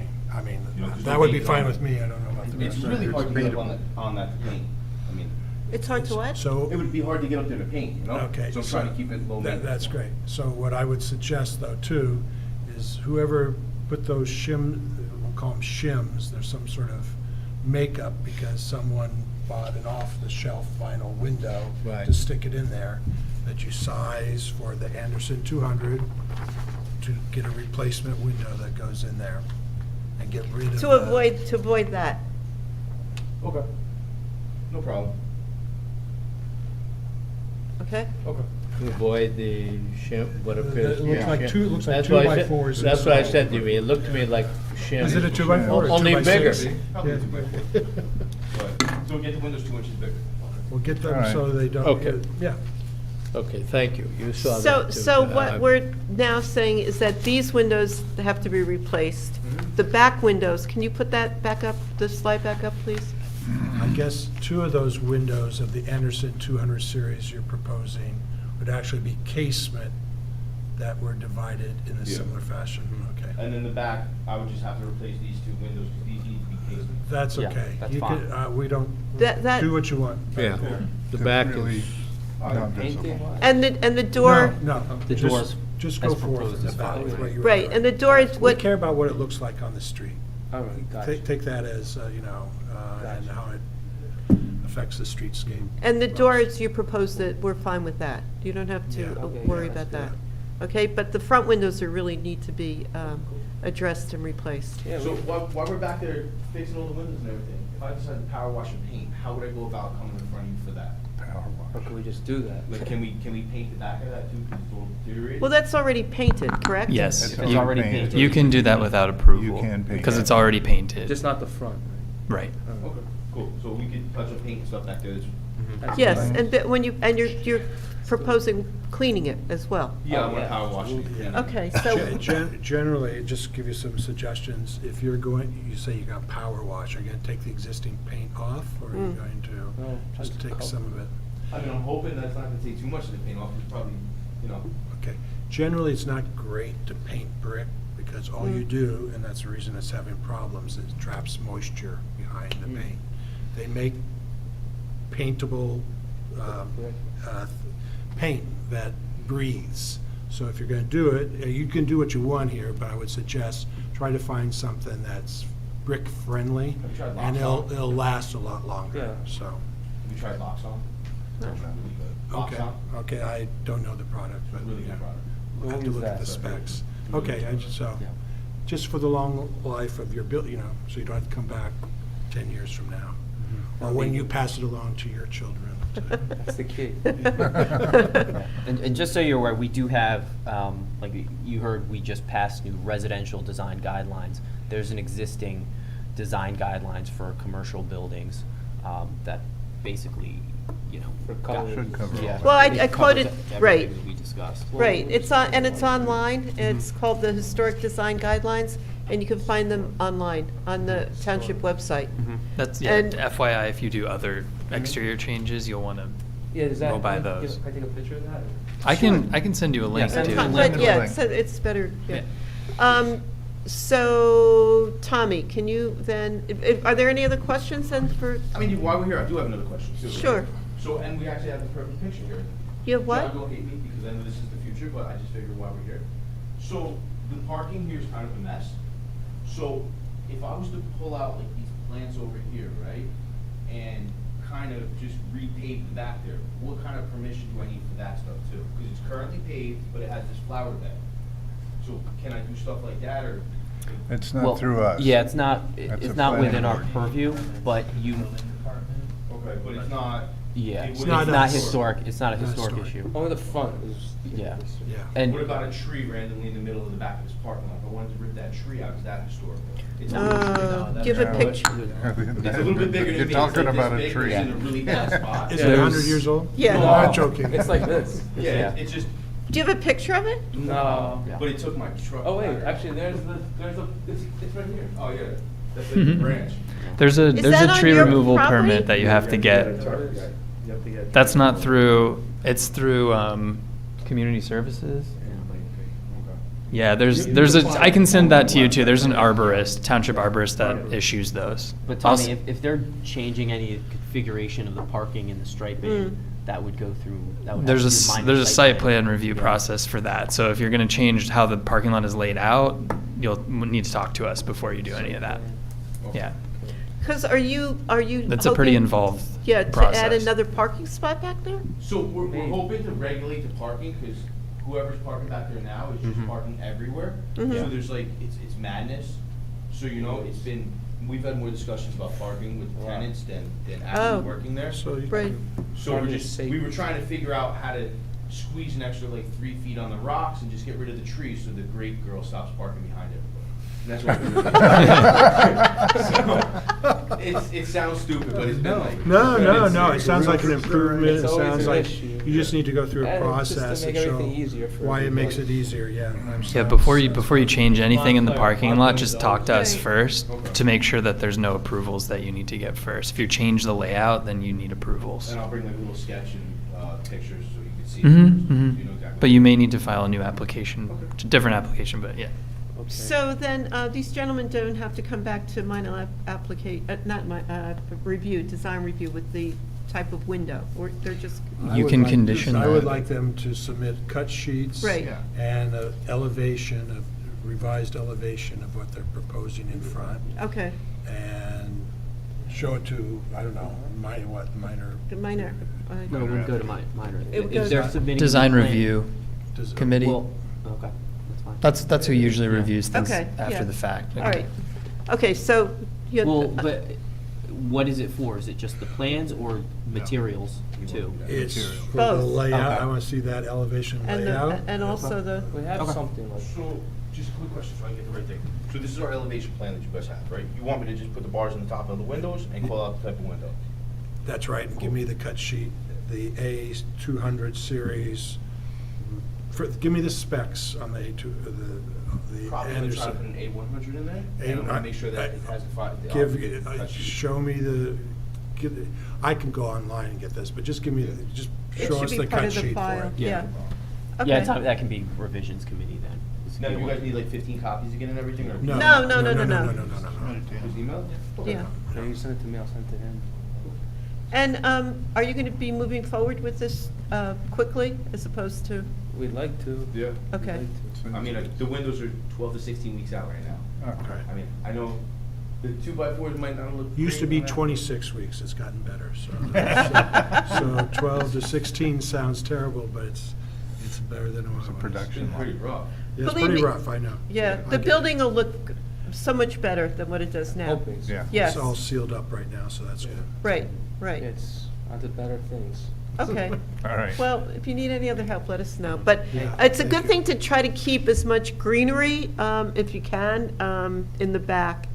Yeah, Just I to had have, you know, Landscaped a little, but. just a little. I mean, you could put a flower pot there. Flower Yeah, we Just have have flowers. something as So, I mean, opposed to we got not have having. flowers. some benches, and we got some roses over here.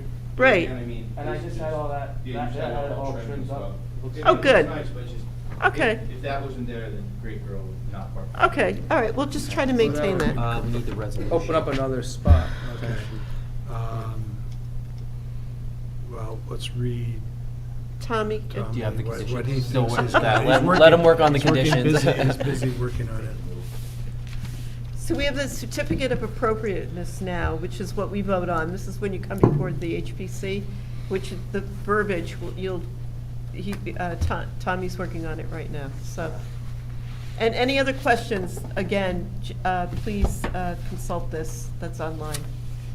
Yeah, have Tommy send me that link, Okay, then I'll forward it to you. You can Just study. educate ourselves. That's it. So the- Okay, this is just okay. my Okay. first go at That's it. so confusing. The second-story windows on Valley Road shall be replaced with composite 6/1 simulated divided light windows with a brown exterior to match the framing. Okay. And 2, cut sheets of the windows and revised elevation shall be submitted to staff for approval by the design review committee. The first sentence was, you should put all the windows. Just the Valley Road All the facing second windows. floor Right, okay. windows. Yeah. So you wanted them to be brown windows, not white then? They were brown originally, brown right? originally. Well, Really good. what if we change the color? What if we paint that black where the brown is now? I can see brown. What I just wanna make happened? sure. What? just saying, Oh, no, for no, no. example. It's the color that were from, you don't have historic. It matches it should match the framing, the brown here, Yeah, the right. framing. All right. I would go with brown, don't go with black. Yeah, all right, so we'll just always paint Brown. brown. And yeah, you can paint it. Black, gray. I don't know. No, it should, Same color. this should all, Black. Yeah, The it same- should all go yeah, together, it's yeah. that black. See what the we need to- A100, they don't have choices? They have black or white. They don't, I Black. don't know if they were gray. I don't know if they do brown. Oh. I have to double check it. Double check it and, you know, what, Well, the. that's why. No, they got it. No, yep, Terratone. Okay, Is that's this an why. acceptable brown? That's why I said they should be able to be painted. So this is a Terratone, it's the one all the way to. Okay, that's good. That's cool? Yeah. Yep, Yes? that's great. Yeah, They have brown? okay. So what, People laugh at me. Pretty read good. it again, please. They saw windows or something. I don't have all of this written down. The second story windows on the Valley Road facade shall be replaced with brown composite 6/1 simulated divided light windows to match the framing. That's the first condition. And then do you want me to read the second one as well? Color to match the framing. Color to, yeah, it should be. Did I not say brown Color at the to match the beginning? existing trim. Oh, Color okay. to match the existing trim. Okay. So should we mention anything about the back windows? I guess because We said they were okay. they're okay as is. I don't think we need to put any conditions Okay. in there. All right. Oh, yeah, it's okay. Okay. So, we need a vote. The second condition that they should be, they should fit the original opening without a reduction overall width and Yes, height. yeah. That would be in condition, and the Third be- Okay. review by the. I'm okay with Okay, that. great. Okay. Thank you. Okay, so it's a C of A. Somebody will. I'll make that motion with the conditions as recited. I'll second. All in favor? Aye. Okay. Thank So you. we're all, Where you go? Thank you for. yeah, thank like- you for coming, And thank you for coming in. being open to. Suggestions, Yeah. What yeah. do we have to do? Yeah. We wanna get this Okay, done. Yeah. I want it done I right. get it. Yeah, and it's your build, you know. It's your building. you'll- It's a One step beautiful at a time. building. It's a yeah, great It's a building. beautiful Great building. building, yeah. you're Thank right. you. You see the inside right now, it's really. Yeah, oh, yeah? Yeah, it's coming nice. Yeah, how many bedroom, what are the bedroom, 2 units? Two bedrooms. Two one bath. bedrooms? So you have rentals? 3 2-bedrooms. Rentals available? Soon. Okay. Coming soon. It's really nice. Coming soon. It's really nice. Oh, kitchens are like 5 days out. Oh, yeah. Yeah, so probably by a month from now, we'll be almost done. Oh, really, really? Great. Okay. Well, All right, I'm good for sure you. you'll rent them very quickly, too. Yeah. So, Hope All so. right. yeah. Thank you. Thank you very much. Thank you. See, I Let's haven't see, even been you have a there. plan, you have a plan? Ah, yeah, nice. Nice. What are the floors? We went with vinyl, Uh-huh. just because for. Right, right, I the got it. hardwood is not- I got it, price I stuff got it. is Looks, hard. looks very nice. Yeah, we went with Very, high very ceiling. clean, very nice. Yeah, that's clean, The easy high maintenance. ceilings makes a big Oh, difference, looks doesn't Oh, it? the ceilings are enormous. Yeah, Never makes it feel so big, and, you know. It's nice. Nice kitchen. Yeah. And also with the windows, it does provide a lot of natural Light, light. yeah. So, thank you guys. I Okay, appreciate it. thank Sorry you. for the misunderstanding. Again, I just never Thank know. you. So, you guys have a great day. Thanks, guys. Bye-bye. Okay, Have a nice evening. Very good. where's their brochure? Okay, now we have these Oh, that's right. 106, which, I can present yeah, these. Tom's Okay. going to present them.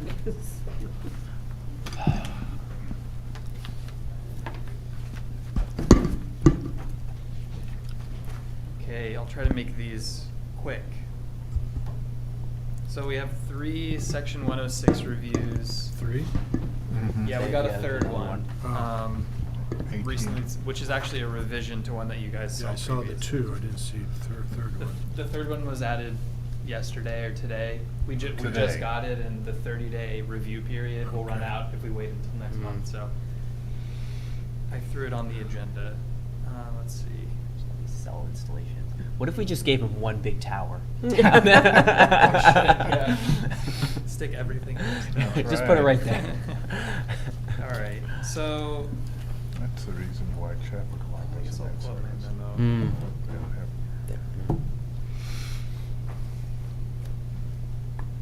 So I think the last time you guys saw this one, I hadn't done a report, but this time I did. So this is for the Leach Building Mhm. at 641 Bloomfield, and the carrier's Dish Wireless. They currently don't have any antennas up there because I guess they're a newer carrier. Mhm. So everything that they're proposing to add will be new. And essentially, when you reviewed it last time, these were the comments that were made that I sent to the consultant. These 4 right here, the applicant should supply clearer drawings, because the ones that they sent were like 8.5 by 11, kind Mhm. of scanned, not very clear. The new antennas should be positioned to minimize their visibility. The new antennas should be mounted to the exterior, should not be mounted to the exterior of the brick parapet, and the applicant should remove any existing rooftop antennas that are no longer in use. So that doesn't apply to them because they don't have any right now. Basically what they're proposing to do is add 3 antenna sectors, which would each comprise 1 antenna and 2 remote radio heads, which are smaller pieces of equipment that accompany the antennas. And these are just pictures of the building as it exists now. Let me get the plans. So there are antennas there now, you're saying they're adding their Correct. antennas to it. They're brand. Because it's So like, the it's next multiple one- carriers the on next that one building, we're gonna look at is right? Verizon. They already have antennas up there, but they're replacing. I got it. So Dish doesn't have anything yet. These plans are gonna be hard to see on the screen, but we'll try. Can we make a condition that they have to remove all, their old satellite dishes? Yeah. We can't make any conditions on these, unfortunately. They're just advisory reviews. That's required by federal law, so let's see. But Tommy, isn't that what we said last time? That was one of the Yes. suggestions. They asked for comments. Yes. And that was one of that our was one, comments. But they didn't have anything up there, so they had nothing to remove. I was just joking, it's about the residential dishes Right. that they just keep up. So, It's on a residential previously, they did have a couple antennas that were proposed to be mounted to the exterior of the parapet. Right. They've removed all of that from their design. And, sorry, this is a little hard to navigate, but So there that's is from one above, mounted that's the to roof the plan right there? This is the roof plan. Okay. There is one mounted to the exterior of the building, but it's on the rear. Oh, which okay. is not Yeah. visible from the district. And then the other antennas are mounted to the inside of the parapet wall. They would project above the parapet wall because they would have to function. And then the remote radio head devices would be mounted to the inside of the parapet as well. So the remotes won't be visible? Not to Okay. my knowledge. No, I think they're mounted below. Okay. Let me see if I can find the elevation. Wrong way. Yeah, so you can really only see the antenna. I don't think the remote radio head. I think they're mounted below the parapet on the inside. I'm also not an expert on telecommunications installations, but Yeah, it says antenna and two RRHs, but I believe they're down here. So Tommy, this is the new carrier that's on top of the Leach Building, correct? Yes. So the comments that we made last month for this, are they appropriate to send back as comments to this carrier as well? This is the same carrier. Okay. They this, I don't think this normally happens. They resubmitted so that you guys could look at it again. Oh, They took things off of there. Oh, okay. They removed antennas from the exterior of the parapet. they took it, okay, Yeah, and they they've resubmitted, which normally doesn't happen. Oh. So what do we do? Write a letter to say Say, thank you? thumbs They asked if you had any additional comments. Oh, okay. So Oh. if you want additional comments, now's the time to. Comments would be, thanks for responding. Okay. All right. So that was Dish Wireless. So now we're gonna look at Verizon on the same building. I don't know why all of a sudden we started getting a lot of these, but.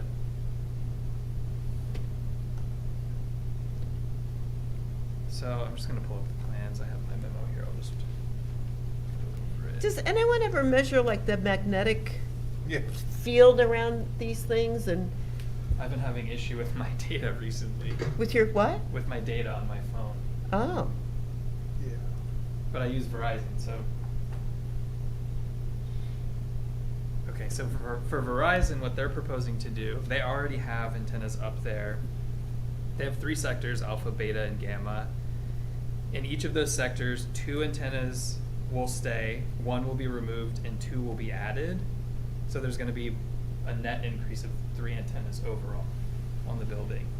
And they're also proposing to add a 4th delta sector on the southeast parapet, which would include 1 antenna, its pole mount, and 1 RRH. And this would be mounted alongside other antennas in the same area. So actually it would increase by 4 antennas because they're adding a 4th sector.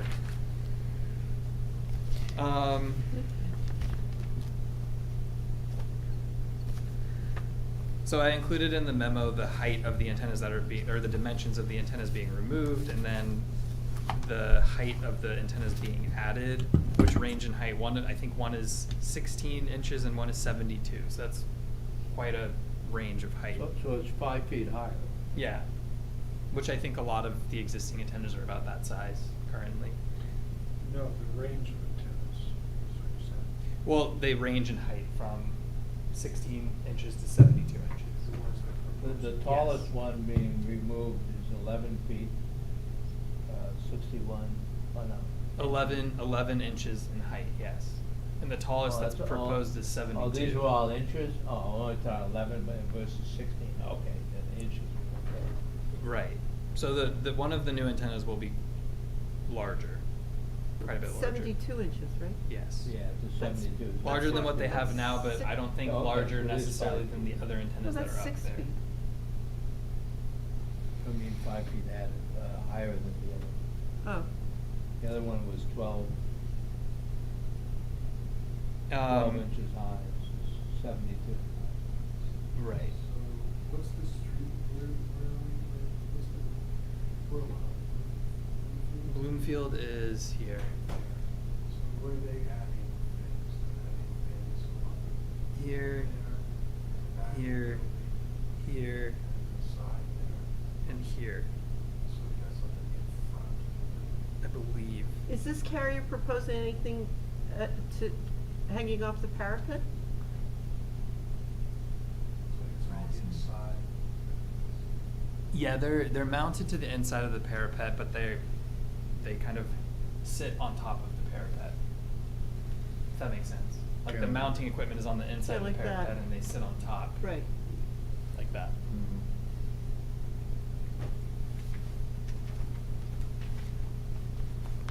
This is the elevation.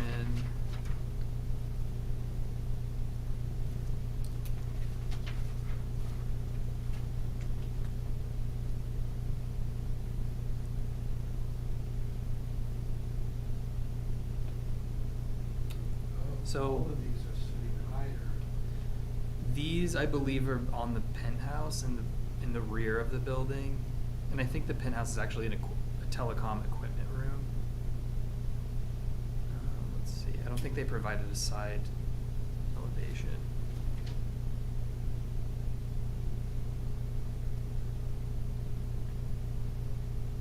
Maybe we can tell in the photos in the memo.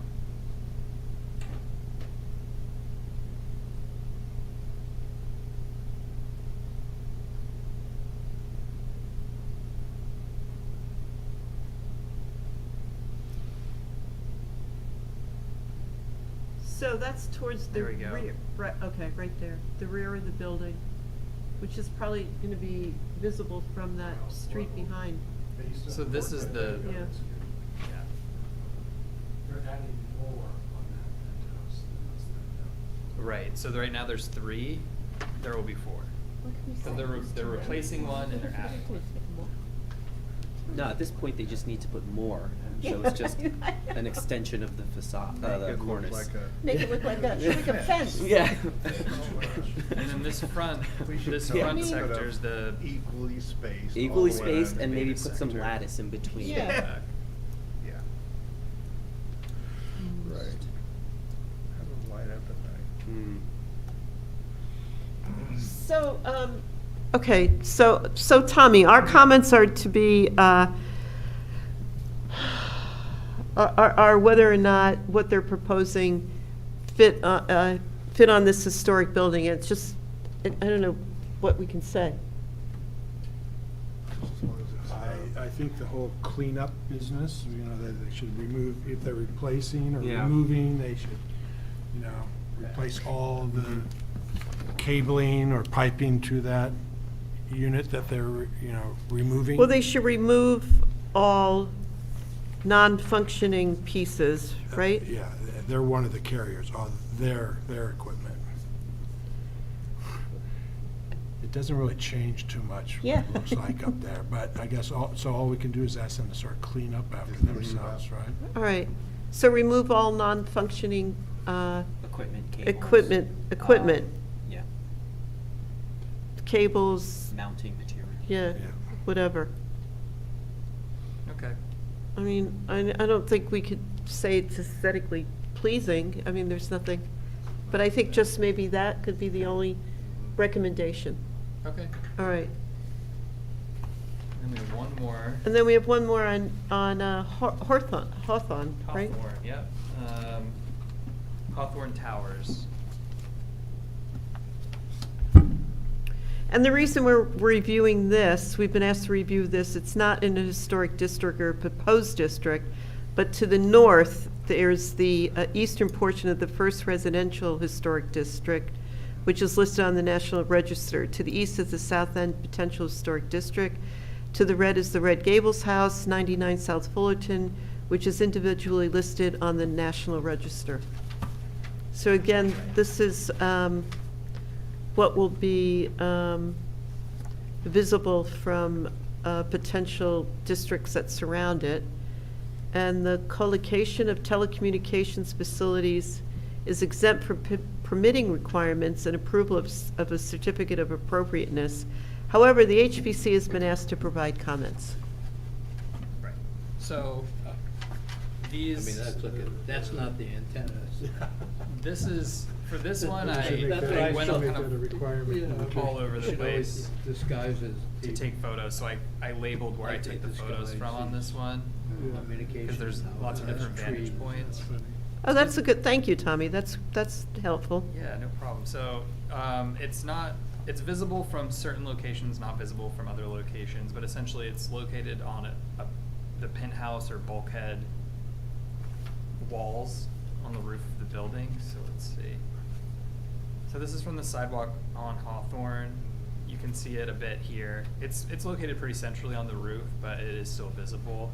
A lot of the antennas are painted kind of brick color right now, though they kind of vary. Some are white, I think. Yeah, some are white. That's just a close-up of the same. Could we recommend that they all be painted the same color? Yeah, you can recommend whatever you want. Yeah, that's a good idea. Yeah. No, they tend to blend in a little bit more. Yeah. They don't look like they're sitting on top of the penthouse. It looks like they're mounted to the walls of the penthouse, right? Right. So. So this, again, this is just another angle. Another angle a little further down the street. That's a zoomed in, so you can, this, again, I zoomed in, so this is a little exaggerated. What are those white things? Is that part of the, I think that those might be the remote radio heads. oh, I'm not totally sure, to be honest, but that would be my assumption based on how close they are to the antennas. maybe those can be painted too. Okay. I would think any metal housing can be painted, so. Brick color, like the building. Yeah, to match the brick, or match the other painted, so they don't get too many colors up there. Right. Keep them all Okay. the same. A lovely lavender. And then this, it's not visible from this vantage point. This is on the cross street on Gates Avenue. You can't see it from back there. And then, this was a stretch, but I went over to the, what's the house called? Oh, Red Gables? Yes, and you can see it if you look really hard. You probably see it in the winter. You can see the penthouse, I circled it. Yeah. But it's really, I mean, there's so much foliage back there that you can't really see it. So yeah, that's it. And what they're proposing to do, so this is AT&T is the carrier for this one. They have 3 existing sectors, again, alpha, beta, gamma. So of those, 2 existing, in each of them, 2 existing antennas will remain, 2 will be removed and replaced with new antennas. So the net number of antennas is staying the same.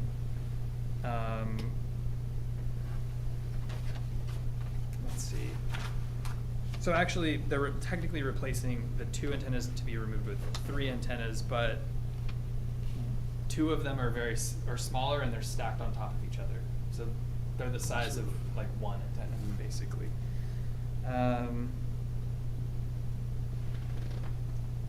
So the number of RRH is staying the same too. There's some being replaced. And then there's an equipment cabinet on an equipment cabinet platform that's being replaced as well, which you would not be able to see because it's low to the roof. And then the tallest antenna proposed would be 8 inches taller than the top of the bulkhead, which I think is similar to what's there now. Oh, all right. Yeah, So I think our only comment would be for painting, to paint them. Can we, for the other one on the Leach Building, could that be a comment that we ask them to paint those? Yeah. A color that's compatible with the, I think that Leach Building is painted on the sides, but it's. one side. Yeah, but it's, It should be painted to blend in with the structure of the building. yeah, and then it could be a, Then it- The elevation on which On which it's mounted, yeah. Am I allowed to make a comment? yes. Yes, please. Why not paint it the color of the sky so it disappears? Yeah. Not, if you did that there, it would contrast with the Not brick, that building, the Leach building. where they're taller than, But the sky changes color all the time. you know, a blue, you know, actually, it's really, it's a good comment. A blue-gray gives you. Oh, a blue-gray. Yeah, it's, Maybe ship gray. yeah. As opposed to. You're right, as- but as opposed to red or. Right. Yeah. Okay, make that comment. Yeah, instead. Yeah. even if they painted it white, it would be more Yeah, white would. visible than, yeah. So, what color should Yeah, what can we call that color? Against the sky, you know, the sky? Well, you can't paint it that color. I mean, the sky's not, Battleship gray. Yeah. No, light blue. Oh, light bluish gray? Light blue. It has to have Light- gray in light it, blue gray. light blue I think gray. that's a good Visual comment. paint. Yeah, because then the facades are different on the side, on each side. Right. All right. Okay. It must be a camouflage.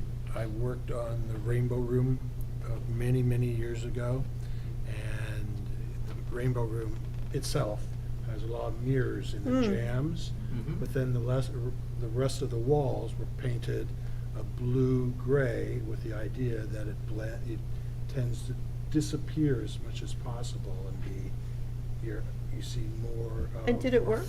Yeah, Yeah. it works. I mean, yeah, it works. It's better than some other colors, for sure. All right, so those are our comments for that. Okay. All right, so I think we're all set with finished, discussion, any other discussion? Yeah, I just have one thing to say, which is I commend all your efforts and the amount of work you put into this commission. Oh. It really is amazing what you do. Oh, well, thank you. So that's a comment. I agree. Thank you, Yeah, thank you. no, thank I second it. you. You have to know who to call on. And I appreciate everybody's help too. And I think it's a good mix of avocations and vocations, so thank you. And thanks, Tommy. Yeah, Tommy, yeah, thanks, Tommy. So I guess without further ado, we'll see everyone back on November 17th. Okay? Understood. Adjourn, okay. Second. Thank All in you. favor? Aye. Aye. Night, everyone. Thank you. Good night, all in favor, I'll do it. So, Paul. Still raining? Raining just